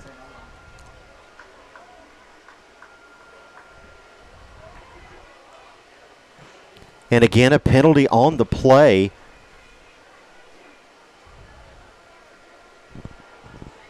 It's going to be, when we resume, it's going to be 1st down and 20. As far as penalties go, a pretty spotless first quarter of play here at Harding Academy. Neither team penalized. Harding Academy still yet to have a flag thrown on them for an infraction. USJ with 4 in the game. We had back-to-backs on the last drive, and now another back-to-back penalty situation for the Bruins, and that'll set them back. It'll be 1st and 20, but the Bruins still working on offense. Creech, Pugh in motion. Here's Creech. Here's a screen pass to Snyder. Snyder looking for help up top. Has it! Snyder to the 40, 30, 20, 10. Touchdown, Bruins. Yeah, that was just a great play design right there, just setting up the screen over the top, and Jacob Snyder does a great job of kicking it outside right there. Once he catches this ball, there's a line of blockers right there. They did a great job, the line, holds their ground, doesn't get called for, man downfield. So actually that was one penalty on Harding that they did enforce, which was the man downfield. So anyway, yeah, great play right there. Great speed shown right there by Jacob Snyder. Get us back on track. Sam Hines, the snap. Luke Brown, the hold. Cohen Neighbors, the kick.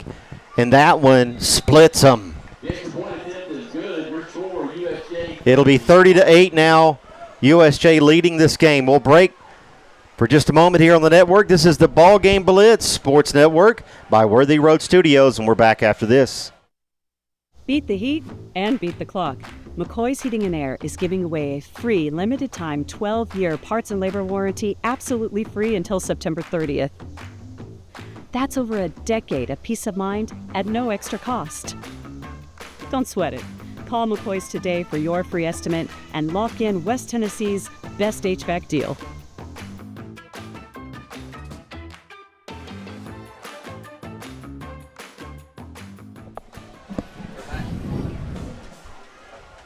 So the Bruins respond with a touchdown after Harding Academy scores. Harding Academy scored and had the 2-point conversion to make it 23-8. And the Bruins respond after back-to-back penalties, put them in a 1st and 20 situation, a connection from Caden Creech to Jacob Snyder, and the Bruins score quickly, and it's 30-8 as the kickoff here from English goes into the end zone. Kickoff travels through the end zone for a touchback. And that's where Harding Academy will take over on offense, trailing in this game 30-8.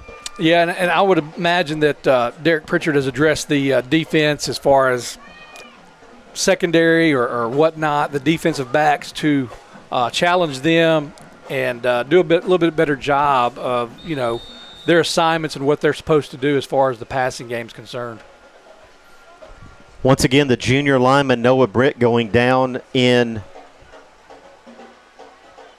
the previous drive, favoring a knee, having to be assisted off the field. Certainly our fingers are crossed for that young man. Here comes Camacho, the quarterback for Harding Academy, a running back on both sides of him in the shotgun. Looking to throw deep. And incomplete down here. And they're going to get Hudson rushing there, Ben. Yeah, I don't know that I really agree with it. I don't have to, but like I said, it looks like they're really trigger happy with these flags.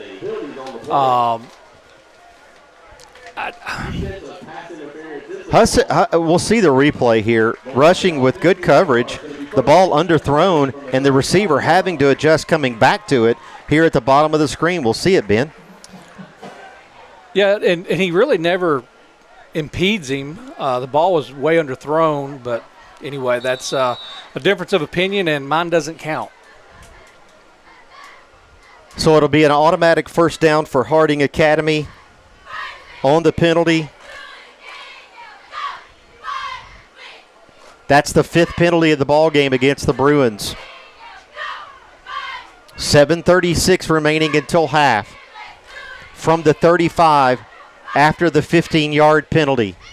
Here's a handoff left side, and met there, escaping the first tackle is the running back, and he's going to end up picking up, Ben, about 7 on that play. Yeah, it looks like Xander Cook cleans that play up. Initially slowed him down there at the line. Good job by Xander just fighting through those blocks, getting held a little bit, and able to bring him down.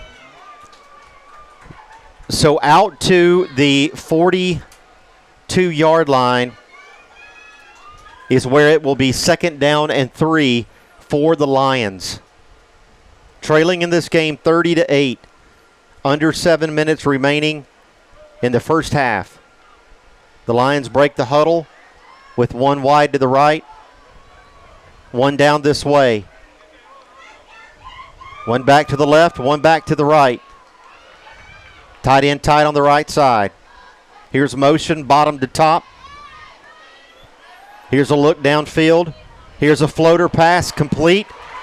Out into the open is number 3, and a nice gainer there to number 3 for Harding Academy. And the reception from Camacho to Barham Yeah, we had the pressure on him. They were setting up the screen and just not able to get to him. And, Looked like, Ben, it was just out of the reach there of Barrett Shelton. Yeah. Almost an interception for Shelton, the senior defensive end for the Bruins. But it just gets over his paw and is complete for Barham for the Lions, and another first down for Harding Academy as they do manage their way into Bruin territory. The third first down of the ball game for the Lions. Here's Camacho. Here's a handoff left side. Here's pursuit, and down he goes, a loss of 3. Yeah, good job, Eli Yandel, coming in there. And like I said, just kind of following the ball and just trying to figure out when he needs to come up forward and make that play. So back to midfield we go. It'll be 2nd down and 13. A loss of 3 on that play. And the Bruins going to do everything they can to keep them right there. Camacho over to his coaches for the signal. He goes back out and reassembles with his troops, and they break huddle. From midfield, 2nd down. I would probably expect a pass or anticipate some type of pass play right here. They've gone to the screen quite a bit in these situations. The success the Lions have had have come from the pass. Here's motion bottom to top. Camacho looking to throw it. To his right, being pursued. Here's the pass downfield, and incomplete on the far side. Had a man down there, Ben, and that little soft spot, and just missed him. Yeah, another instance right there where the receiver's just getting behind our defenders. You're kind of caught up right there whether or not the quarterback is going to, scramble or try to run it, and we kind of caught in that in-between area.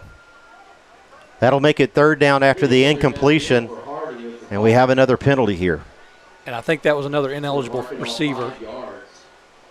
With that play taking a long time to develop, those linemen went ahead and made their way down the field.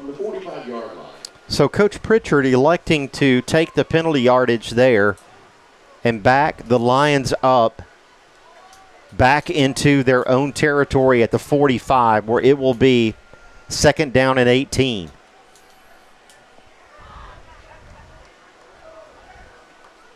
The third penalty of the game for Harding Academy. Misreported earlier that they did not have any so far, and so far they have had 2, and we're going to have timeout on the field. I believe the Lions called it here. 4 minutes and 34 seconds remaining here at Harding Academy, and the Bruins lead this one 30-8. We're back after this. The Ball Game Blitz Sports Network by Worthy Road Studios. Whether you're a designer, homeowner, builder, commercial, residential, we're here to help make ideas come to reality. Builder finished products, 10 United Drive in Jackson. Come see us. Have you ever thought about real estate investments or purchasing a home? Are you tired of dealing with the headaches of managing your real estate portfolio? Cornerstone Realty has you covered. We can advise you on anything real estate related. Your property, our priority, Cornerstone Realty and Property Management. Back here on the Ball Game Blitz Sports Network by Worthy Road Studios, we say thanks to Jones Chevrolet, Cornerstone Realty, BH Social, Kaufman's, and our newest advertiser, Builder Finish Products. We thank all of our sponsors here on the Ball Game Blitz Sports Network for making this broadcast possible. 2nd down, we'll call it 18. The Lions from their own 45. Back to throw here is Camacho being pursued on this side. Looking downfield. The pass is incomplete, and another flag. Believe it or not, Ben, a flag on the play. Yeah, and I think they're going to get Harding for holding right here.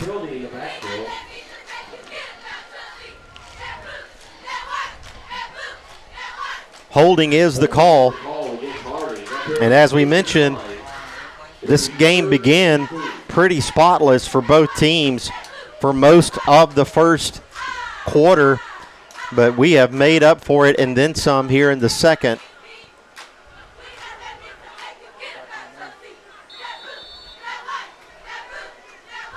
And Ben, here on this one, it seems as though Coach Pritchard declined that one and opted to keep it with 18 yards to go to pick up the first to keep it at third down here. Yeah, playing a field position game, where he did accept a penalty and now making it, third and I think probably 18, 19. Third and 18. Here's motion this way. Too wide on both sides, a high snap there. Quarterback's going to keep it, and he's going to go down at midfield. Yeah, you see Whit Barnes coming in on the top side there on the blitz and just really forced the issue right there. He comes in untouched and high snap combined, and he was able to get, don't believe it was a sack. Yeah, because he gained yards, so it's not a sack. But nonetheless, they'll punt, give Drew English another chance to make a play on the return. English with one punt return for a touchdown in this game so far. Fair caught the last. Here's the third punt on the night for Harding, and that one's blocked. Picked up at the 20, the 10. Snyder, touchdown, Bruins. Yeah, I don't know if the Bruins blocked that or if Harding blocked it, if they kicked it into their own man. We'll have to take a look right here. I can't tell. It looks like I couldn't tell if it went off the backside of either Barnes blocked it or it was kicked off of the backside of the up back. Just the way it ricocheted so quick, I think. I don't know, but we'll give Whit Barnes the credit for the block. How about that? Maybe we'll take another look at it at the halftime highlights. Here's Sam Hines to Luke Brown to Cohen Neighbors for the PAT, and that one is good. 37-8, USJ leading this one with 3:40 remaining in the first half of play.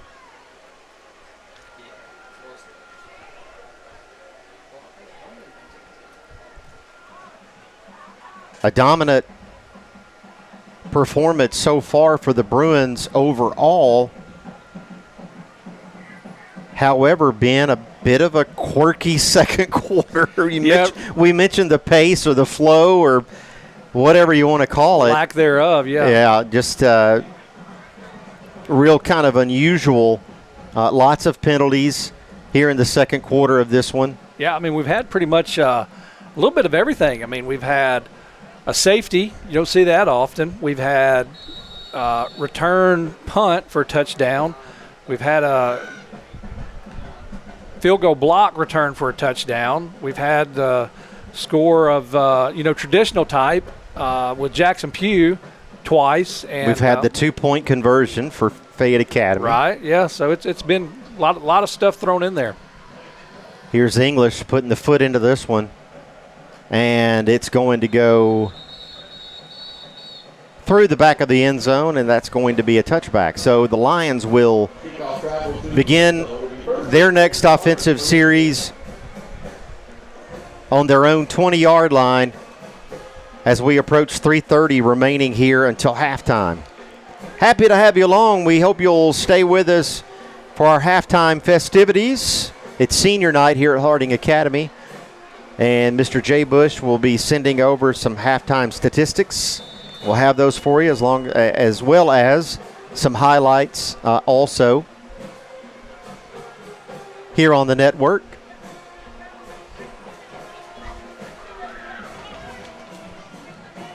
Carter Camacho, the quarterback for Harding Academy, breaks the huddle with his troops. And they'll start at their own 20. Jaron Jackson, the running back, to the right of Camacho.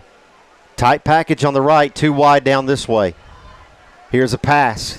That one off the hands and incomplete, Ben, and he had him down there, Darius Oliver. Yeah, just a little swing pass right here. He takes one step and a couple steps back, and he has open field, and I think he realizes that, and he tries to turn it up before he can actually secure the ball.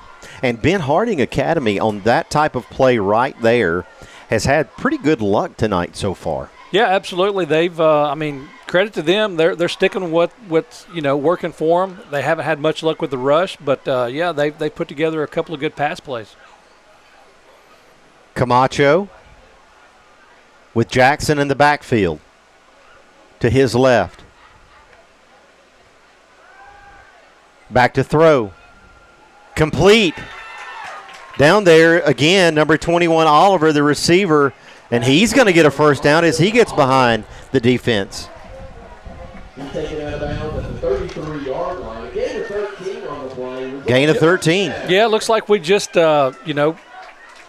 didn't really get in front of the receiver, but anyway, like I said, that's what they've had their majority of their success on is these little passes to the outside. Pierce Smith with the defense on the far side over there.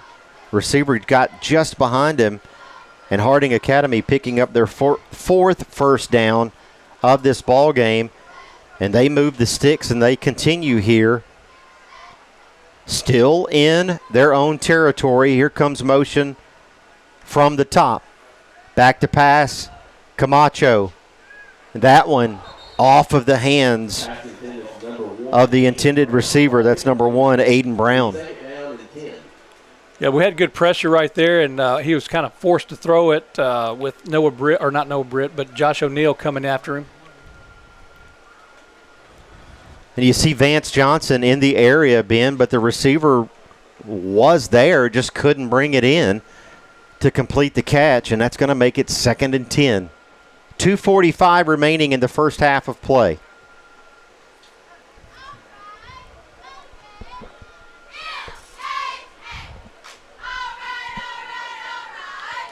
I have USJ with 1 first down in this ball game. Here's Harding Academy. Back to pass, Camacho.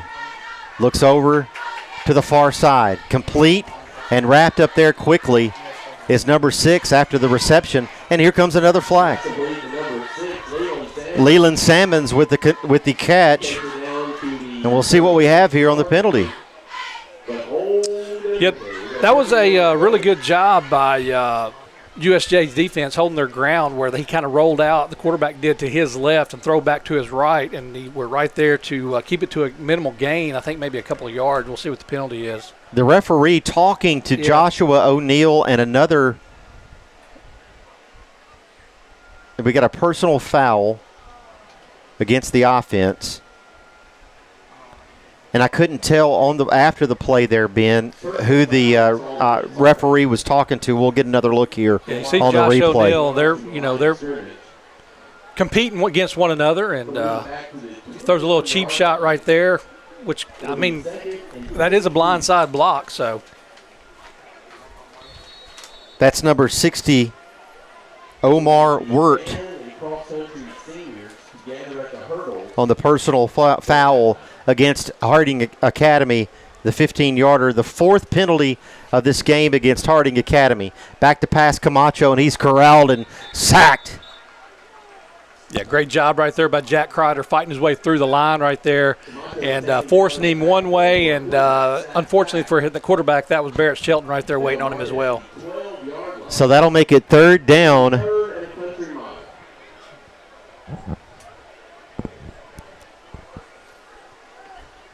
On the scoreboard here, they've got it 3rd down and 22. Now they correct that. It's 3rd and 31. And that's more like it.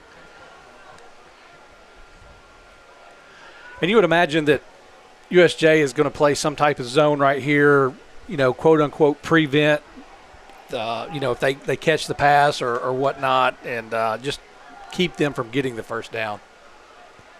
I think the Lions run a draw or a run here, and I'm wrong. Here's a pass to the right side. Complete, upfield there. I was thinking they would go for some sort of run play to let the clock continue to roll. They opt for the pass on the far side where it is complete. But brought down there quickly after a minimal gain. A gain of 7. It'll be 4th down and long here. Yeah, I'm kind of interested. I thought Derek Pritchard might take a timeout to save as much time as he could right here. 37-8, the Bruins leading here. Highlights and stats coming up at halftime. Happy to have you with us wherever you're tuning us in from. Thomas Pugh, Ben Howard, the rest of the Worthy Road crew. As the clock continues here,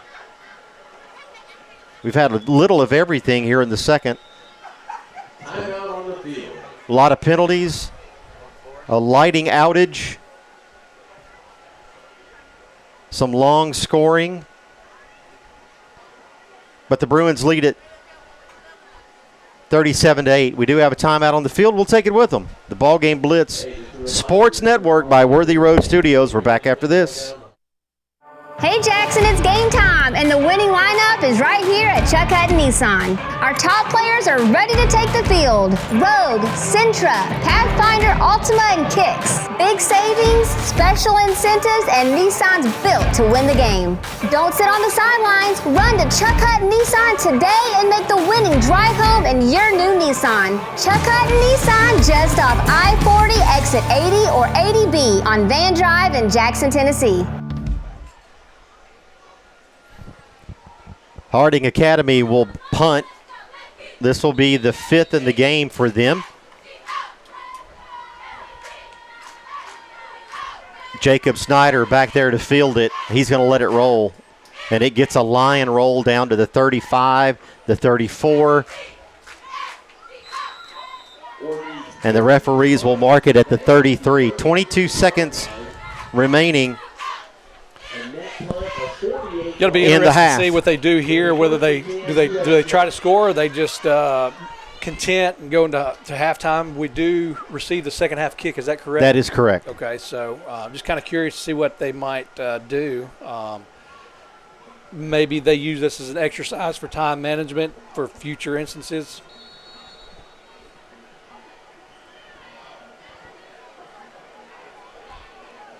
The Bruins offense comes onto the field from the 33. 2 wide to the top, 2 wide down low. Pugh in the backfield for Creech. Creech looking to throw. Creech going long. Creech, Snyder down there. Complete. 5. Touchdown, Bruins. Well, I guess that answers the question right there. From the 33-yard line. Yeah, you see Jacob Snyder coming across and just gets in front of his man, and great job by Caden Creech just laying it in his hands. Never missed stride at all. So what a game so far for the junior Caden Creech and the junior Jacob Snyder. With 8.6 seconds remaining in the half. 43-8, PAT pending. Hines to Brown to Neighbors. That one's good. With the extra point, Bruins take a lead, 44-8.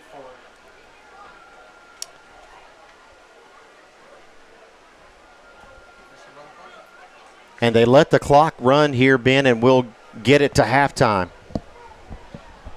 44-8, USJ leads this ball game in the first half. We take a break for the halftime festivities. It is senior night here at Harding Academy, and it is all Bruins so far. 44-8, USJ leads it.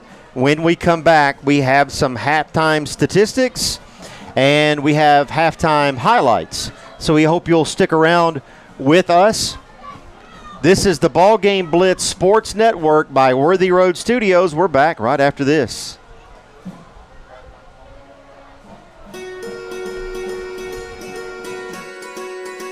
Buying a home is a major milestone, and at the Bank of Jackson, we want to help you achieve it. Our mortgage specialists can assist you with conventional, VA, FHA, or construction loans, as well as USDA and THDA development loans. Serving the Jackson area for 25 years. The Bank of Jackson, your down-home community bank. You belong here. Member FDIC, Equal Housing Lender. An hour ago, Theo airballed the game-winning shot. But at Zaxby's, he's dunking all over these fools. Zax sauce, bang. Tongue torch, boom. Hot honey mustard. My man's putting on a clinic. Welcome to Dunk City. And one, baby. Thanks, baby. Dude. Babe, dude. Who's got the sauce? Zaxby's. Hi, I'm Cody Fitz with Fitscapes. Our business's focus is on building your dream yard at your dream home. When designing our backyards, we always like to start with our pool and patio areas first, then we complement that with the landscaping, and we finish with the lawn for all of the outdoor entertaining needs. After installation is complete, we provide annual maintenance for all of your lawn care and landscaping needs. Fitscapes, let's build something beautiful. Whether you're a designer, homeowner, builder, commercial, residential, we're here to help make ideas come to reality. Builder finished products, 10 United Drive in Jackson. Come see us. We would like to thank the following sponsors for supporting this broadcast. Jeremy Little, Shelter Insurance, 189 West University Parkway, Suite A, Jackson. Snyder Equipment, 1311 Lower Brownsville Road, Exit 74 on I-40. Do you want your smile to say it all? At Elite Dental Care, we'll make you and your family feel comfortable and secure with a variety of services and state-of-the-art care. We offer sedation dentistry that will make your time in the dental chair comfortable and relaxed. Come by and see our newly renovated and expanded office in Jackson or one of our other convenient locations in Trenton or Dyersburg.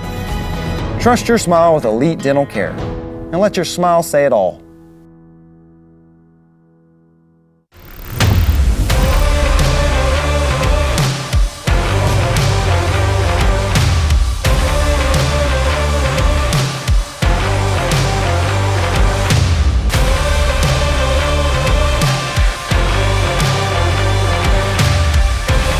Dynamics Physical Therapy, your elite provider in sports medicine and performance. Now serving communities throughout West Tennessee. At FMY Orthodontics, we believe a beautiful, healthy smile is the key to boosting confidence and enhancing quality of life. Our team of highly skilled and compassionate orthodontic professionals is dedicated to providing personalized care in a welcoming, state-of-the-art environment. Whether you're looking for traditional braces, clear aligners, or other orthodontic solutions, we offer a variety of options to meet your needs. Our goal is to provide the most effective and efficient orthodontic treatment for every patient. Turn to the experts. Since 1955, Garrett Plumbing and Heating has been the leader in plumbing, heating, and air conditioning service and installation for West Tennessee. A proud supporter of USJ Bruin Athletics, we are your local Carrier Factory authorized dealer. Call Garrett Plumbing and Heating 668-3339 for all of your plumbing, heating, and air needs.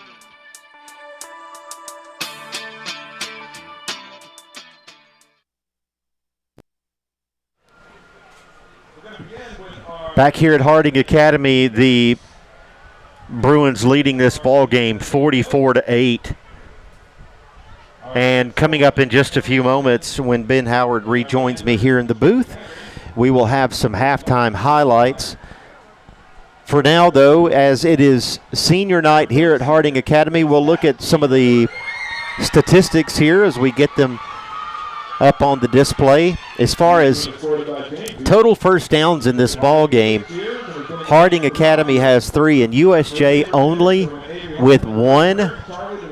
As far as what we have, only 1 first down in this ball game. So all of the scoring drives and all of the scoring opportunities that we have had, and we'll get to all of those have all been single big plays for the Bruins.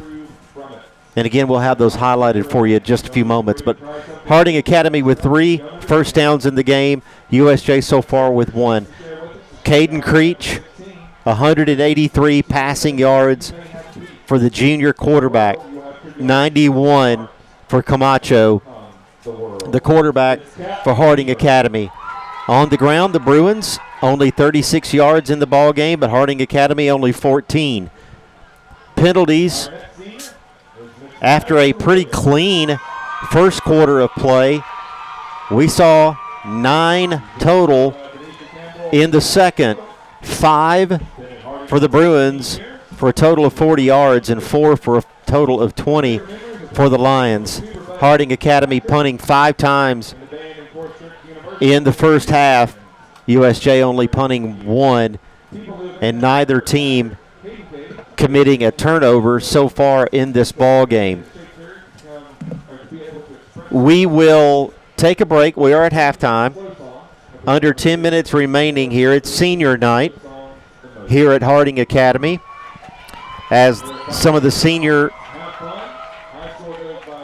members of different sports teams here at Harding Academy and members of the student body whom are seniors here being recognized on the field. We are in Memphis, Tennessee. USJ leading this game 44-8. We will take a break, and when we come back, we will talk about the scoring in this ball game and take a look at some of the highlights so far. This is the BallGame Blitz Sports Network by Worthy Road Studios. We would like to thank the following sponsors for supporting this broadcast.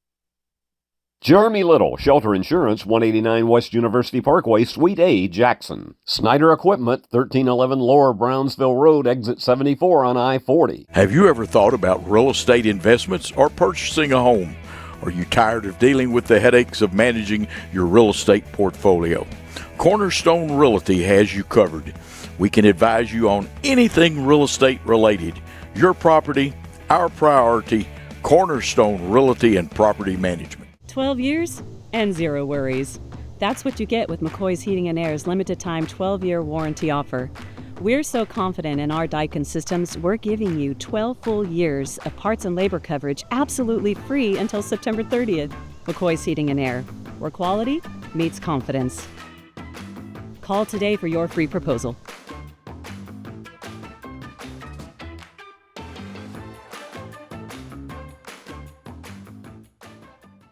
Let me tell you about the American dream. In 1974, I had $425 to my name. I bought 21 carpet remnants, rented an old lumber shed, and opened Deaton's Rug Barn on East College. I worked long hours with the hope of taking care of my family. I'm so thankful to Jesus who changed my life. He gave me a dream. So in 1985, we opened Deaton's Carpet One on the 45 bypass with a commitment to customer satisfaction. My friends, don't give up on your dream, because your dream can come true. Hi, I'm Cody Fitz with Fitscapes. Our business's focus is on building your dream yard at your dream home. When designing our backyards, we always like to start with our pool and patio areas first. Then we complement that with the landscaping, and we finish with the lawn for all of the outdoor entertaining needs. After installation is complete, we provide annual maintenance for all of your lawn care and landscaping needs. Fitscapes, let's build something beautiful. Hey Jackson, it's game time, and the winning lineup is right here at Chuck Hutton Nissan. Our top players are ready to take the field. Rogue, Sentra, Pathfinder, Altima, and Kicks. Big savings, special incentives, and Nissan's built to win the game. Don't sit on the sidelines. Run to Chuck Hutton Nissan today and make the winning drive home in your new Nissan. Chuck Hutton Nissan, just off I-40, exit 80 or 80B on Van Drive in Jackson, Tennessee. Back here at Harding Academy, the Bruins leading this ball game 44-8. It's all Bruins here tonight so far. Another half to go as it is senior night here at Harding Academy and their nice campus here at Union University. Their nice campus here in Memphis, Tennessee. Not sure where that came from. But, however, let's take a look here. Ben Howard back in the broadcast booth with me. As we look at some of the highlights from the first half, we fire these away. And here, right off the bat, Jackson Pugh out of the backfield, Ben. Yeah, pretty straightforward. Just a great hole opened up right there, a little shifty step right there, and he takes care of the rest with his speed. From about 25 yards out, Pugh there with the touchdown run. He has 25 yards total. Only one run from him offensively tonight. And here's the next. Run it there, Mr. Chris. Thank you, sir. This looks like a punt return possibly here for Drew English. So that's actually about a 60-yard return. We shortchanged him a little bit. So he picks it up at the 40 and makes the first guy miss and avoids tackles and just fights his way through the crowd and ends up taking it to the house. Drew English with his second punt return for a touchdown in as many weeks And here, I think this one is Creech to Pugh out of the backfield, Ben, on the left side. You see the three guys out wide. They do a great job of blocking right there and making it, sealing it off for Jackson Pugh to get in there, and he just does step inside the end zone. And initially on the call there, I thought we had him out at the 1, but Pugh gets into the touchdown, his second of the ball game. Here's a scoring play for the Lions. Camacho finds one downfield here. Yeah, it looks like Jacob just mistimes his jump just a hair early and just goes over the tips of his fingers, and he's able to lay it in his hands and take it to the end zone. Darius Oliver with the reception there, and Fayette Academy here goes for 2. They're successful with a nice pass play here from Camacho on the right side. Yeah, like you said, the receiver's looking right, and he throws him left and puts it right there where he can get it and get his feet in bounds and convert that 2-point conversion. The receiver there, number 21, Darius Oliver, absorbing the late hit, or not really a late hit, but the hit from Drew English, and hangs on to it. And here is Creech to Snyder on the long pass play. Yeah, just setting up the screen. The line gets to move downfield and creates the initial hole, and Jacob Snyder does the rest. Jacob Snyder, a big part of this offense in the first half. An impressive game for that young man so far, the junior for the Bruins. And we'll see if we can see if it hits off of the Harding player or if Whit Barnes gets it. I think it gets the player because as he's turning, he turns right into the guy's leg. But like I said, we're going to give credit to Whit Barnes on the block and Jacob Snyder on the return touchdown. Jacob Snyder with the scoop and the score there. And with less than 20 seconds or less than 30 seconds remaining in the half, here's Creech finding Snyder way downfield. A beautifully thrown ball here from the junior Creech to the junior Snyder, and Snyder catches it for his 3rd touchdown of this ball game. Yeah, and credit the line on that play, allowing Creech and allowing Jacob to get downfield and able to make that connection. So those are all of the highlights. Our thanks once again to Jay Bush for getting us the first half statistics. We will have final highlights and final statistics at the end of this ball game.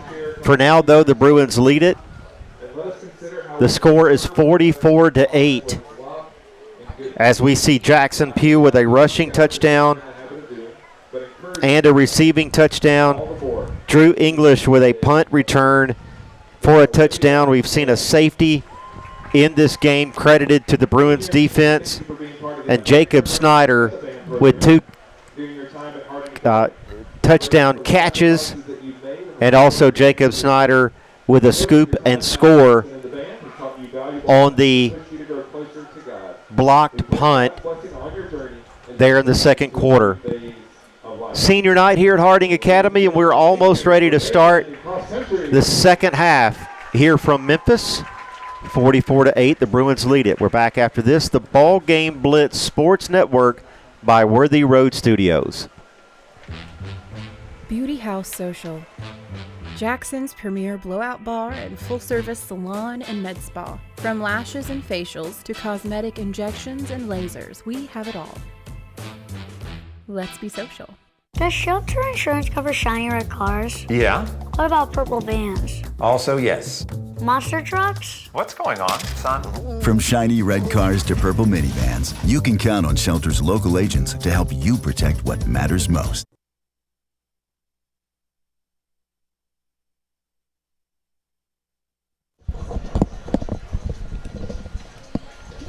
Here comes Harding Academy out of the locker room getting ready to start the second half, and the same for the Bruins on the far side.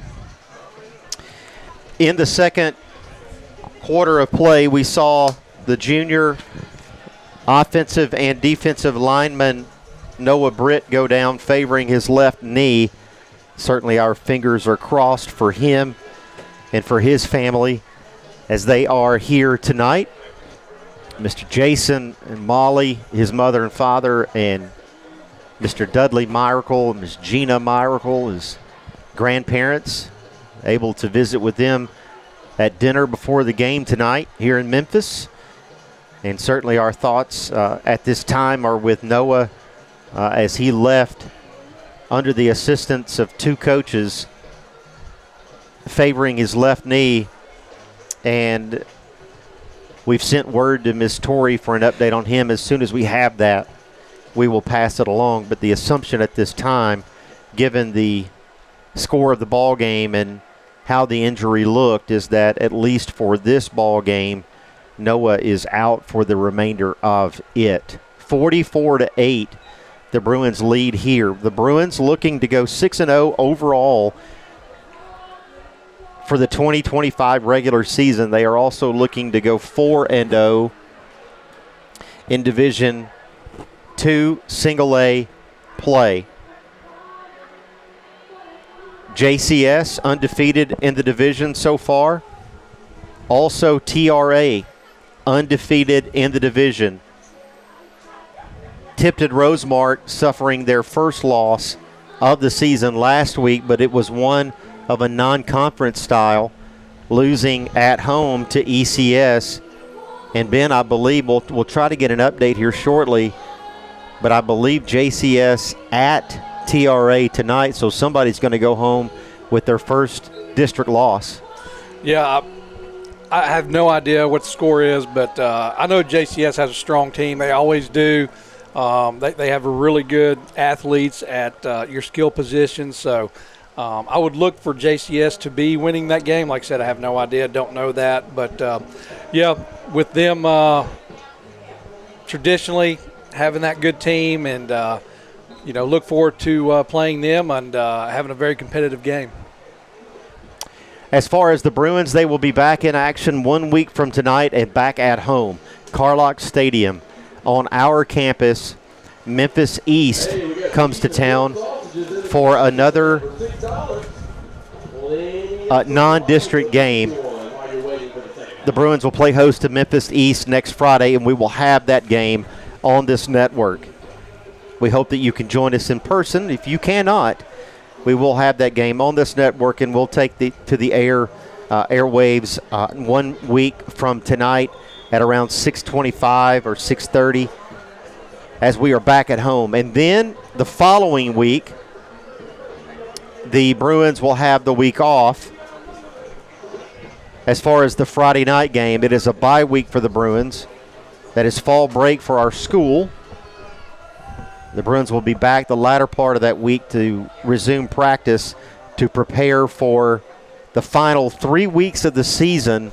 And Ben, you and I talked about it, arguably some of the toughest games for us so far this season, those final three, as we will go to Dyer County to play the Choctaws. It'll be a non-district game, and then back for two more division games at home against TRA on the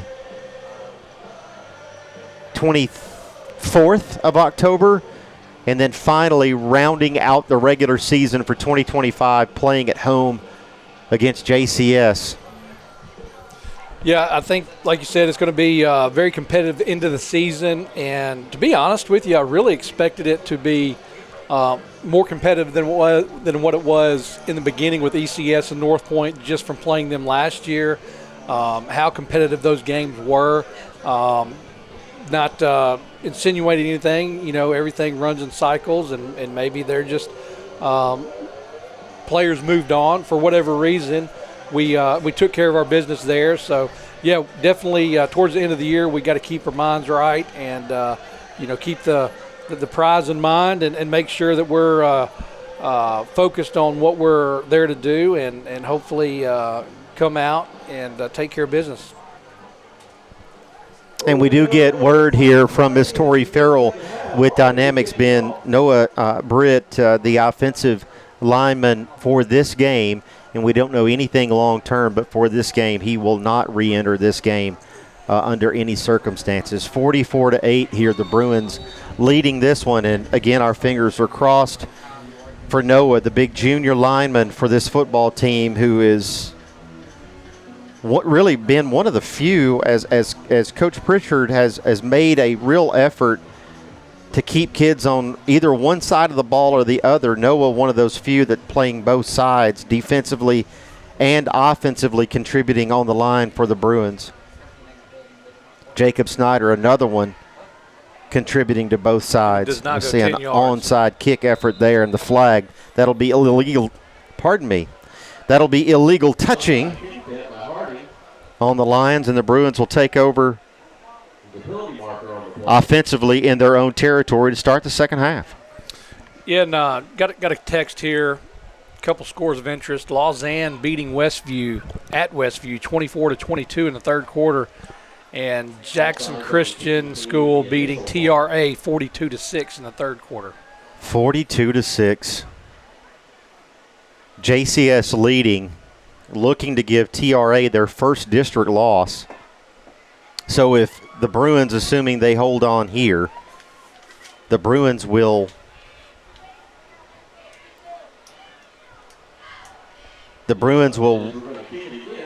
remain undefeated in the district, but also the Eagles will as well, assuming they hold at TRA.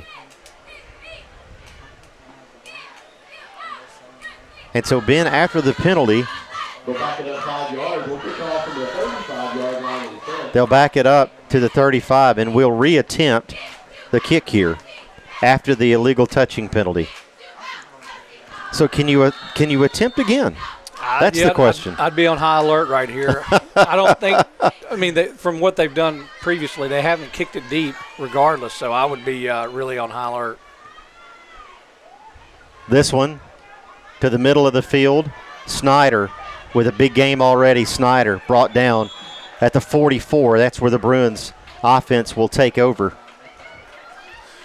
Yes, it worked out well. We get a little yardage on the penalty, and Snyder with a good return right there to bring it out to about the 45. Return of 20 yards on the play to be first and 10, USJ. 44-8, the Bruins leading here as the USJ offense comes onto the field. Ben Spencer will go wide to the right. Drew Davis in the backfield. First time seeing him there in the game so far. Here's motion to Spencer. Spencer sweeping to the left side. Spencer upfield, and a nice gain for Ben Spencer, the sophomore, of about 9 on that play. Yeah, and we got Jake Payne in at quarterback, so looks like Caden Creech's night is done. Good job Jake by number Payne, the 26 sophomore. right there. It's going to be 2nd down and 3. Pardon me there, Ben. No, I was just going to point out the good block by number 26 there, and I apologize. I don't have my roster in front of me to let you know who that is. We'll get that and give that young man some recognition. Drew Davis in the backfield. Davis with the carry. Left side Davis. Upfield Davis. Picks up the first and out of bounds there. After a nice gain for Drew Davis. Makes his way to about the 41. Yeah, maybe a little timing right there with Ben Spencer coming across, able to keep the snap there. Luckily, Jake Payne's 6'6", and able to get that snap and get it off to Drew Davis. One wide to the right for Jake Payne, the sophomore quarterback. Here's Spencer in motion. Drew Davis up the middle. Davis breaking tackles. This way, Davis. And he's going to be wrapped up at about the 37-yard line.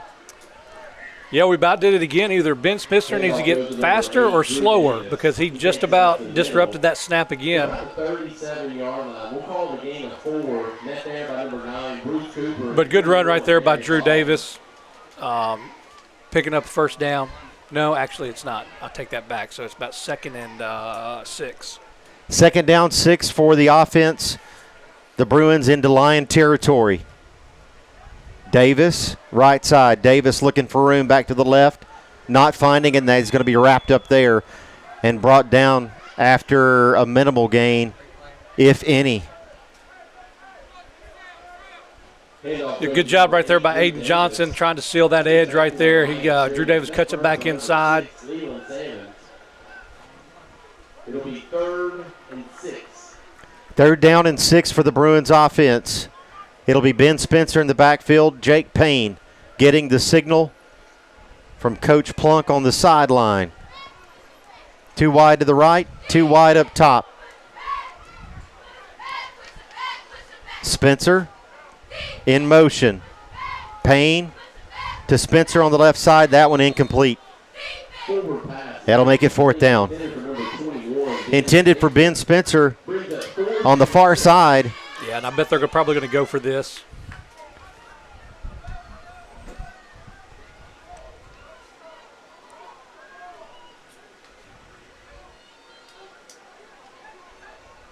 Let's see what the Bruins offense stays on the field. Payne. I'd love to see just a little slant right here, just enough to pick up the first down. Too wide to the top, too wide down this way. Spencer, the sophomore in the backfield, behind Jake Payne.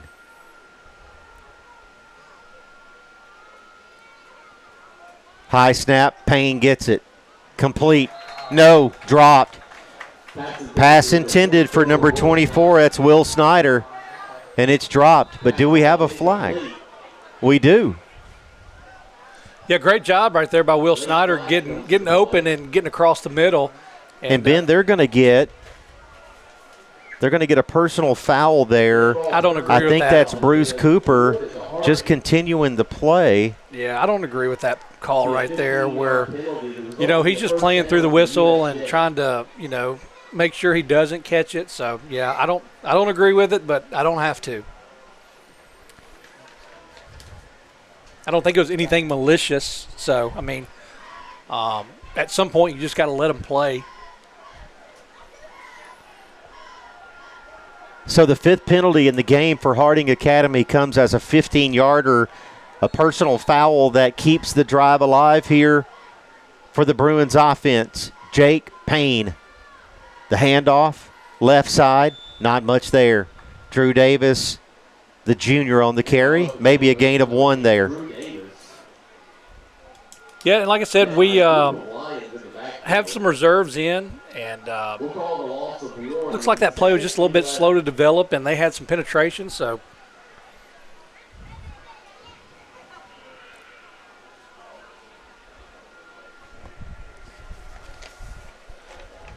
Jake Payne continues, the sophomore, with Drew Davis in the backfield. Too wide to the left. Here comes motion left to right. Drew Davis up the middle. Davis is going to be corralled after a gain of maybe 4 on that play, and that's going to make it 3rd down here for the Bruins offense. Gain of about 3 on the play. Once again, met by a group of Lions. The running clock continues. 4 minutes to go here in the 3rd quarter of play. And want to give some recognition to the young man that had that block earlier. It was Sam Hines. So he's our long snapper as well. He's getting there, getting some playing time as well. Jake Payne conducting.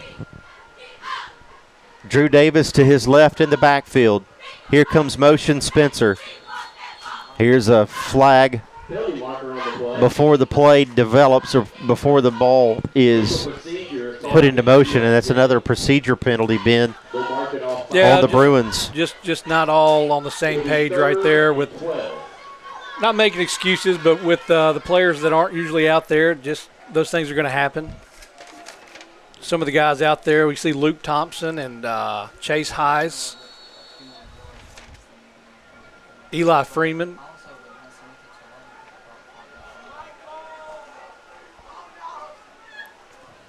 And Jake Payne with 3 wide receivers up top. 1 to the right. High snap. He gets it. Here's a pass, and that one tipped and incomplete. Couldn't tell who got a paw on it, Ben, but it was someone in blue. Yeah, just a high snap there. Kind of throws off the timing a little bit, allows the defensive lineman to get through and disrupt that play enough to not be able to complete it. I don't know if we're going to attempt a field goal here. It looked like number 53, Noah Randolph, from that defensive tackle position, made his way through. Got a hand on that pass. So this will be and it does look like good experience for Cohen Neighbors right here. That'll be a 42-yarder. Correction there. Ben drew English into attempt here. Okay, yeah. The 42-yard. Big leg. So let's see what happens. Hines to Brown to English. Kick on the way. It's far enough. I know that. No good. Plenty of leg, though. So that one wide, and the clock continues. Here with the Bruins up 44-8 at Harding Academy. Senior night here on Harding Academy's campus.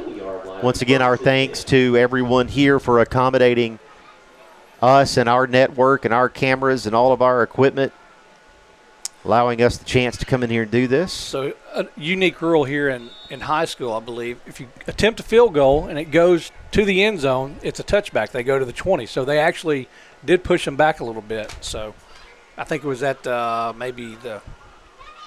we kicked it from the 32, but that's where they were holding it at 32, so it was probably at the 25. So did push them back another 5 yards at least.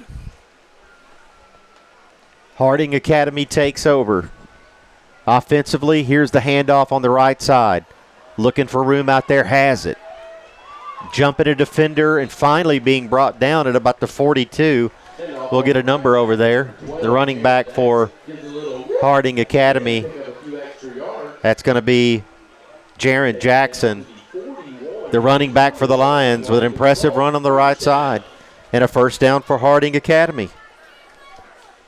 That's their fourth in this ball game. Yeah, it looks like we have mostly the majority of the players out there are reserves, getting some valuable experience, playing time, and we'll see how they react.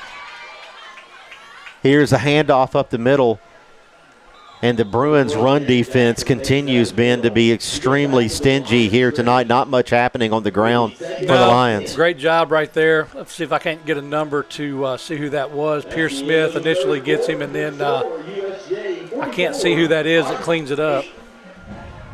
So that's going to do it for the fourth quarter. We'll take a break here on the network. This is the BallGame Blitz Sports Network by Worthy Road Studios. We're back right after this.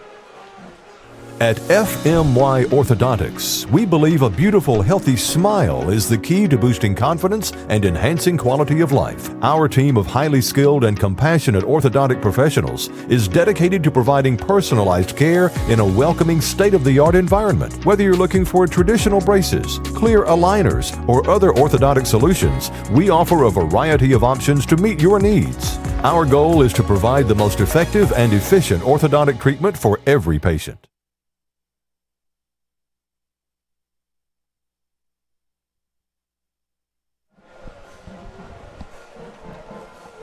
The Bruins leading it here 44-8 as the clock continues.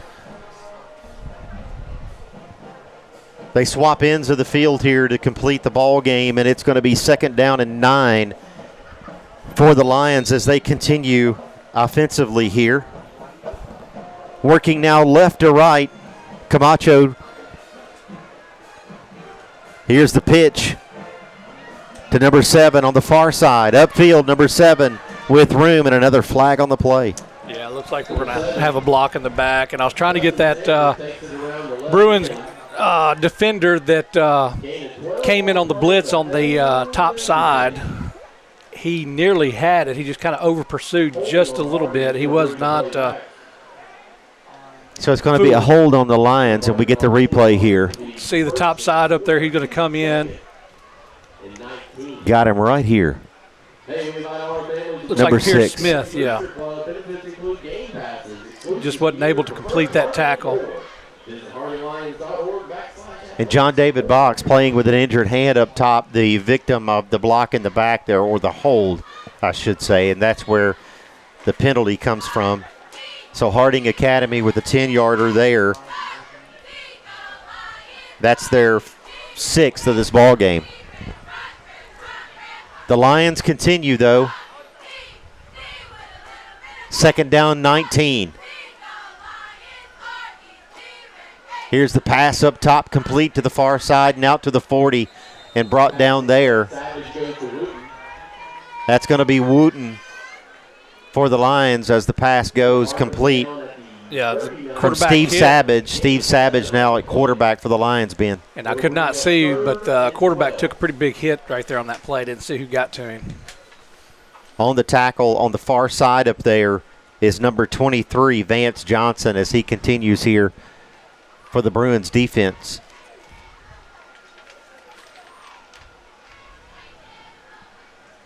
That'll make it 3rd and 12 here for Harding Academy. 44-8. The Bruins lead it. Under 10 minutes remaining in the game. We're live from Memphis. Here's a high snap. Here's a chase. And that one's going to be recovered by the Bruins. That looks like Pierce Smith again going in there.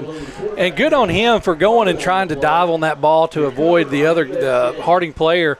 You know, you want to scoop it and try to score, but look at him. He just kind of boxes him out and takes over the ball right there.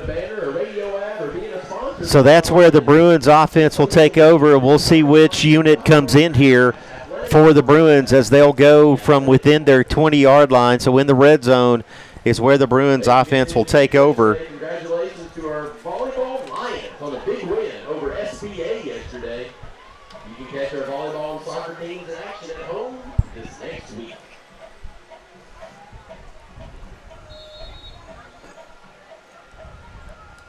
And Ben, I believe Will Dodds into the game for the Bruins at quarterback, the freshman. Here he is on the left side. Dodds back to the right side. Dodds to the 5, 4, touchdown, Bruins. Well, good for him. That's did he get? I think that's he got his a second touchdown. of the season. Yeah. Yes, sir. He got a touchdown at Fayette Academy, so good on him. Expecting big things from him as a freshman quarterback, and see how he progresses. But great job right there by just shedding tacklers and finding his way into the end zone, getting 6 points. So the special teams unit will come on and attempt the point after here to make it 51-8 if successful.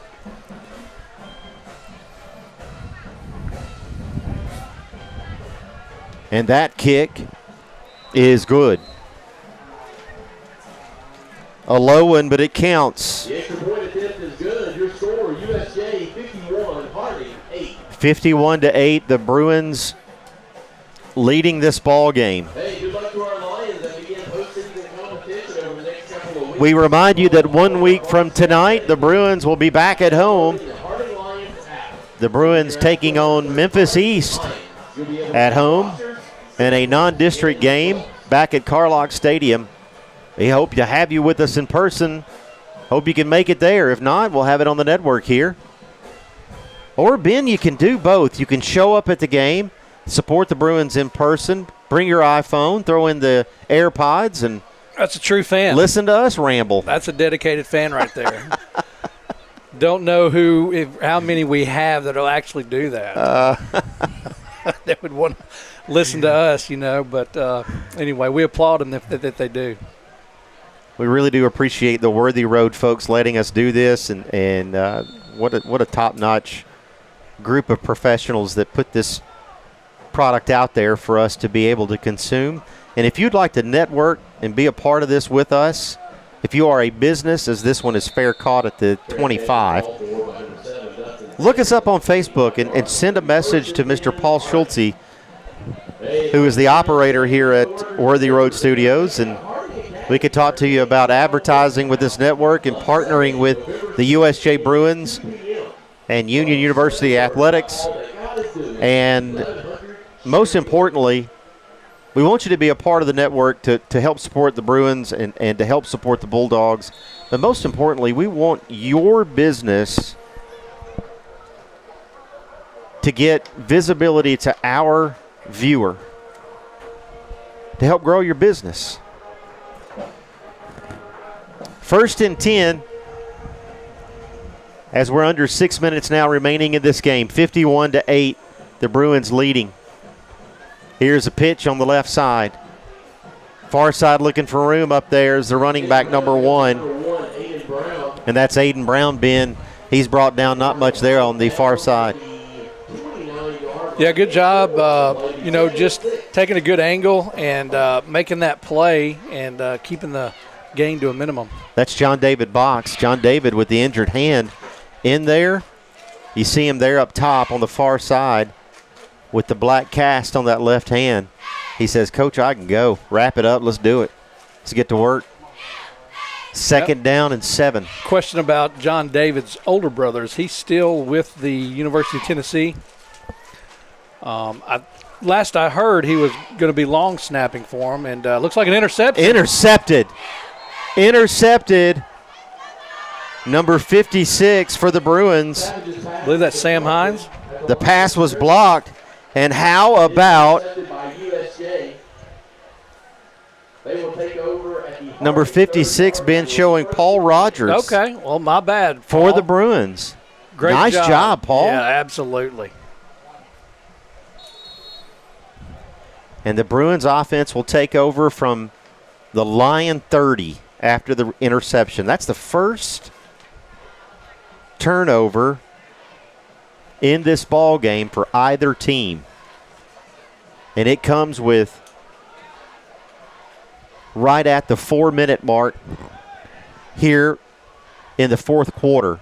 Dodds back onto the field at quarterback. Who do we have at running back? Here's a handoff, and not much there. Met immediately. That's number 17 for the Bruins. That's Caleb Cross. Number 17, Caleb Cross with the carry. Met in the backfield. Number 53. Cross, the junior. Noah Randolph with the tackle. A nice one for the Lions defensively there. Second and 14. And a loss of 4 on that one.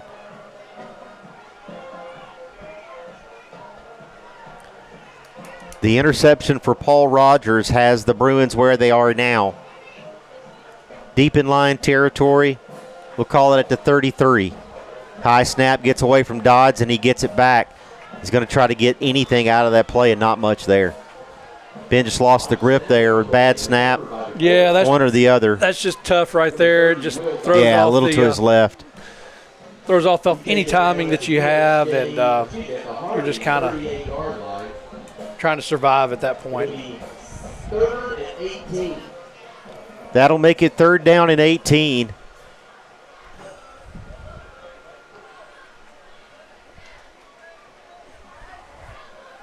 Under 3 minutes remaining in this ball game. The Bruins up 51-8, looking to remain undefeated both in the regular season and in district play.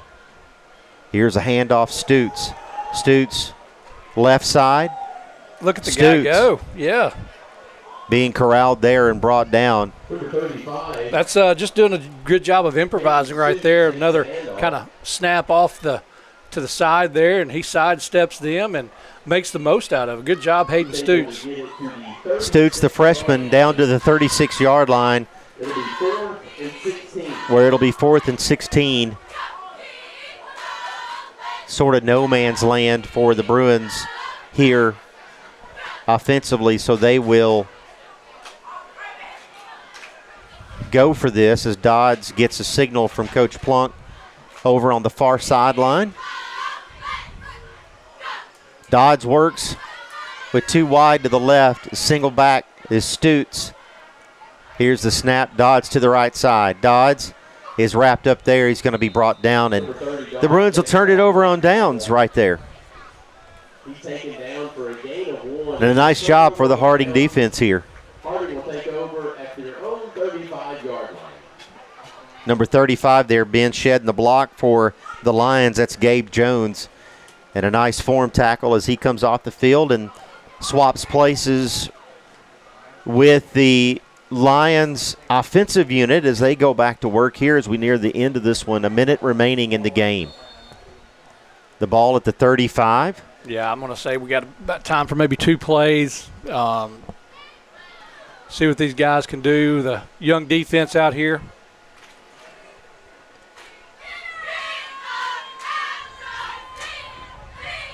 The quarterback in the shotgun. Here's the handoff on this side. Here comes number 12. Upfield, 12 to the sideline, 12. Finally wrestled out of bounds. That's Jaron Jackson. who's had a pretty decent game for the Lions offensively. He adds to his total for the night. Yeah, nice stiff arm right there. And number 39 for the Bruins, I think, ends up with the tackle. I'm not sure who that is. If you can help me out with that. Well, and Ben, and I'm listening here again. We got another flag on the play, and that's going to be holding against Harding Academy, and that's going to do it here. Yeah. So Harding Academy penalized for the 7th time in the ball game, and that is how the game ends. The final score 51-8. The Bruins win it. They remain undefeated in the regular season and undefeated in district play. We'll take a break here on the network, and when we come back, we will have highlights, and when we come back after that, we will have final game stats brought to you by Mr. Jay Bush. This is the BallGame Blitz Sports Network by Worthy Road Studios. We're back after this. This is how we Friday night. This is how we Friday night. This is how we Friday night. This is how we Friday night. Turn to the experts. Since 1955, Garrett Plumbing and Heating has been the leader in plumbing, heating, and air conditioning service and installation for West Tennessee. A proud supporter of USJ Bruin Athletics, we are your local Carrier Factory authorized dealer. Call Garrett Plumbing and Heating 668-3339 for all of your plumbing, heating, and air needs.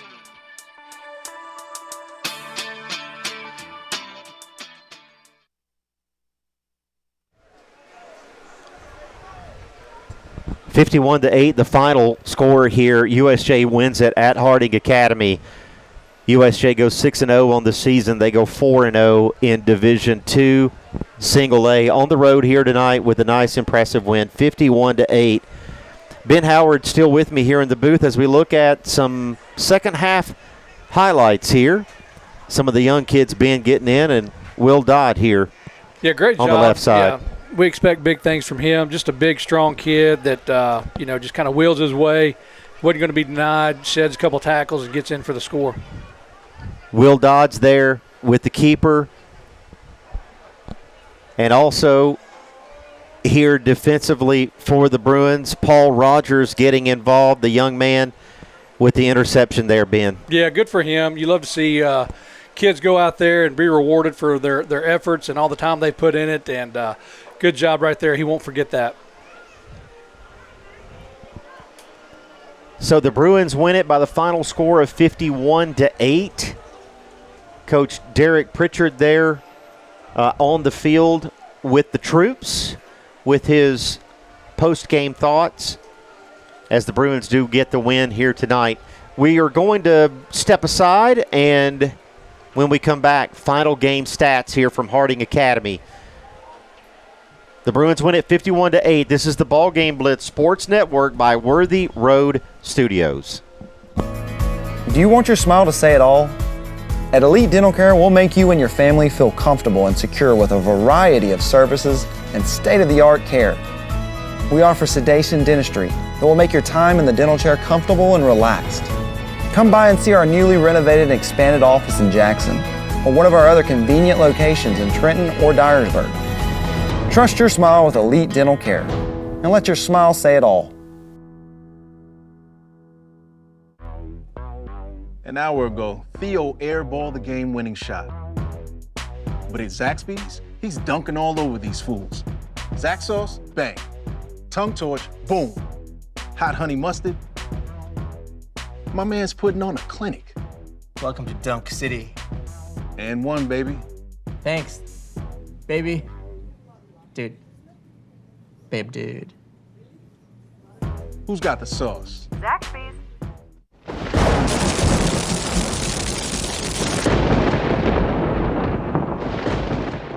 Beat the heat and beat the clock.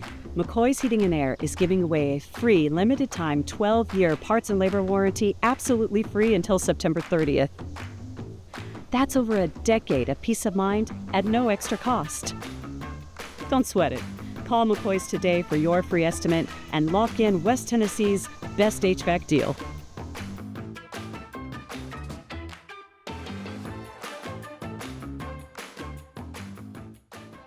Have you ever thought about real estate investments or purchasing a home?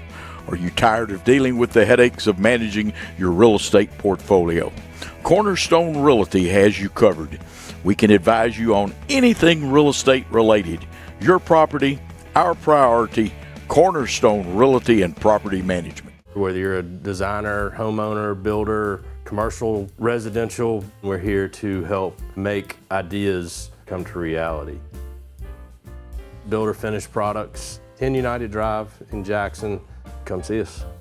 At FMY Orthodontics, we believe a beautiful, healthy smile is the key to boosting confidence and enhancing quality of life. Our team of highly skilled and compassionate orthodontic professionals is dedicated to providing personalized care in a welcoming, state-of-the-art environment. Whether you're looking for traditional braces, clear aligners, or other orthodontic solutions, we offer a variety of options to meet your needs. Our goal is to provide the most effective and efficient orthodontic treatment for every patient.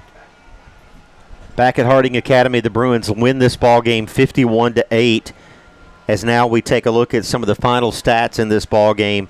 As far as first downs, Harding Academy with 5, USJ unbelievably with only 3. So many huge plays from the line of scrimmage, from the first down line of scrimmage for the Bruins.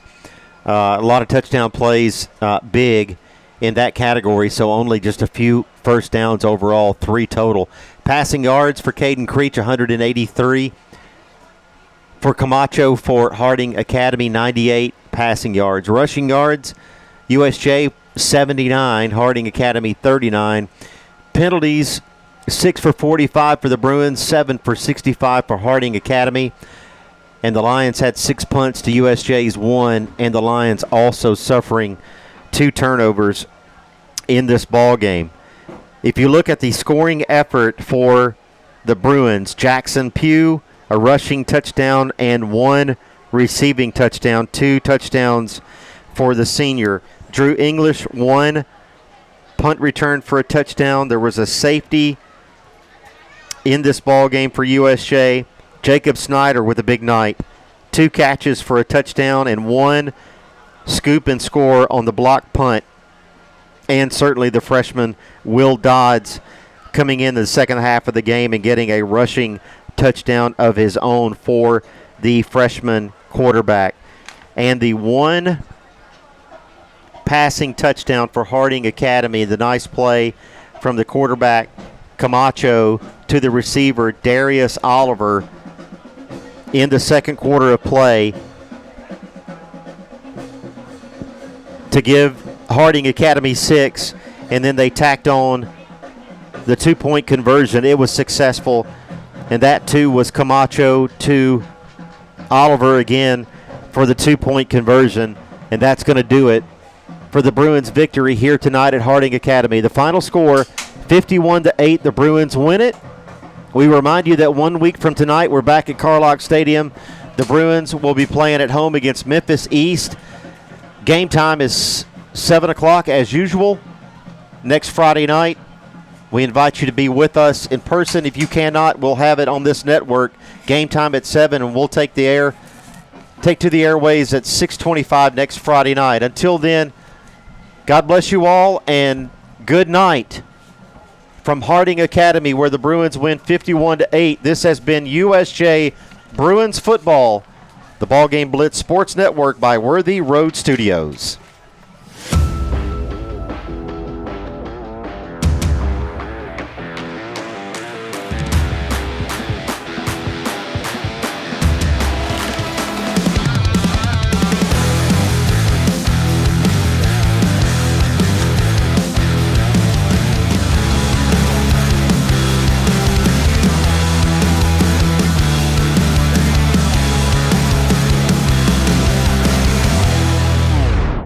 the award-winning BallGame Blitz Sports Network from Worthy Road Studios. Over 1 million views in 2024. We're where you need to advertise. Subscribe to our Worthy Road Studios YouTube channel and join the over 5,500 subscribers watching local sports, Union University, Bethel College, and USJ. Multi-camera broadcasts, slow motion instant replay, on-screen scoreboard and graphics, and professional announcers. Thanks to our sponsors who make it all possible. BallGame Blitz Sports Network from Worthy Road Studios, the premier sports broadcast network in West Tennessee.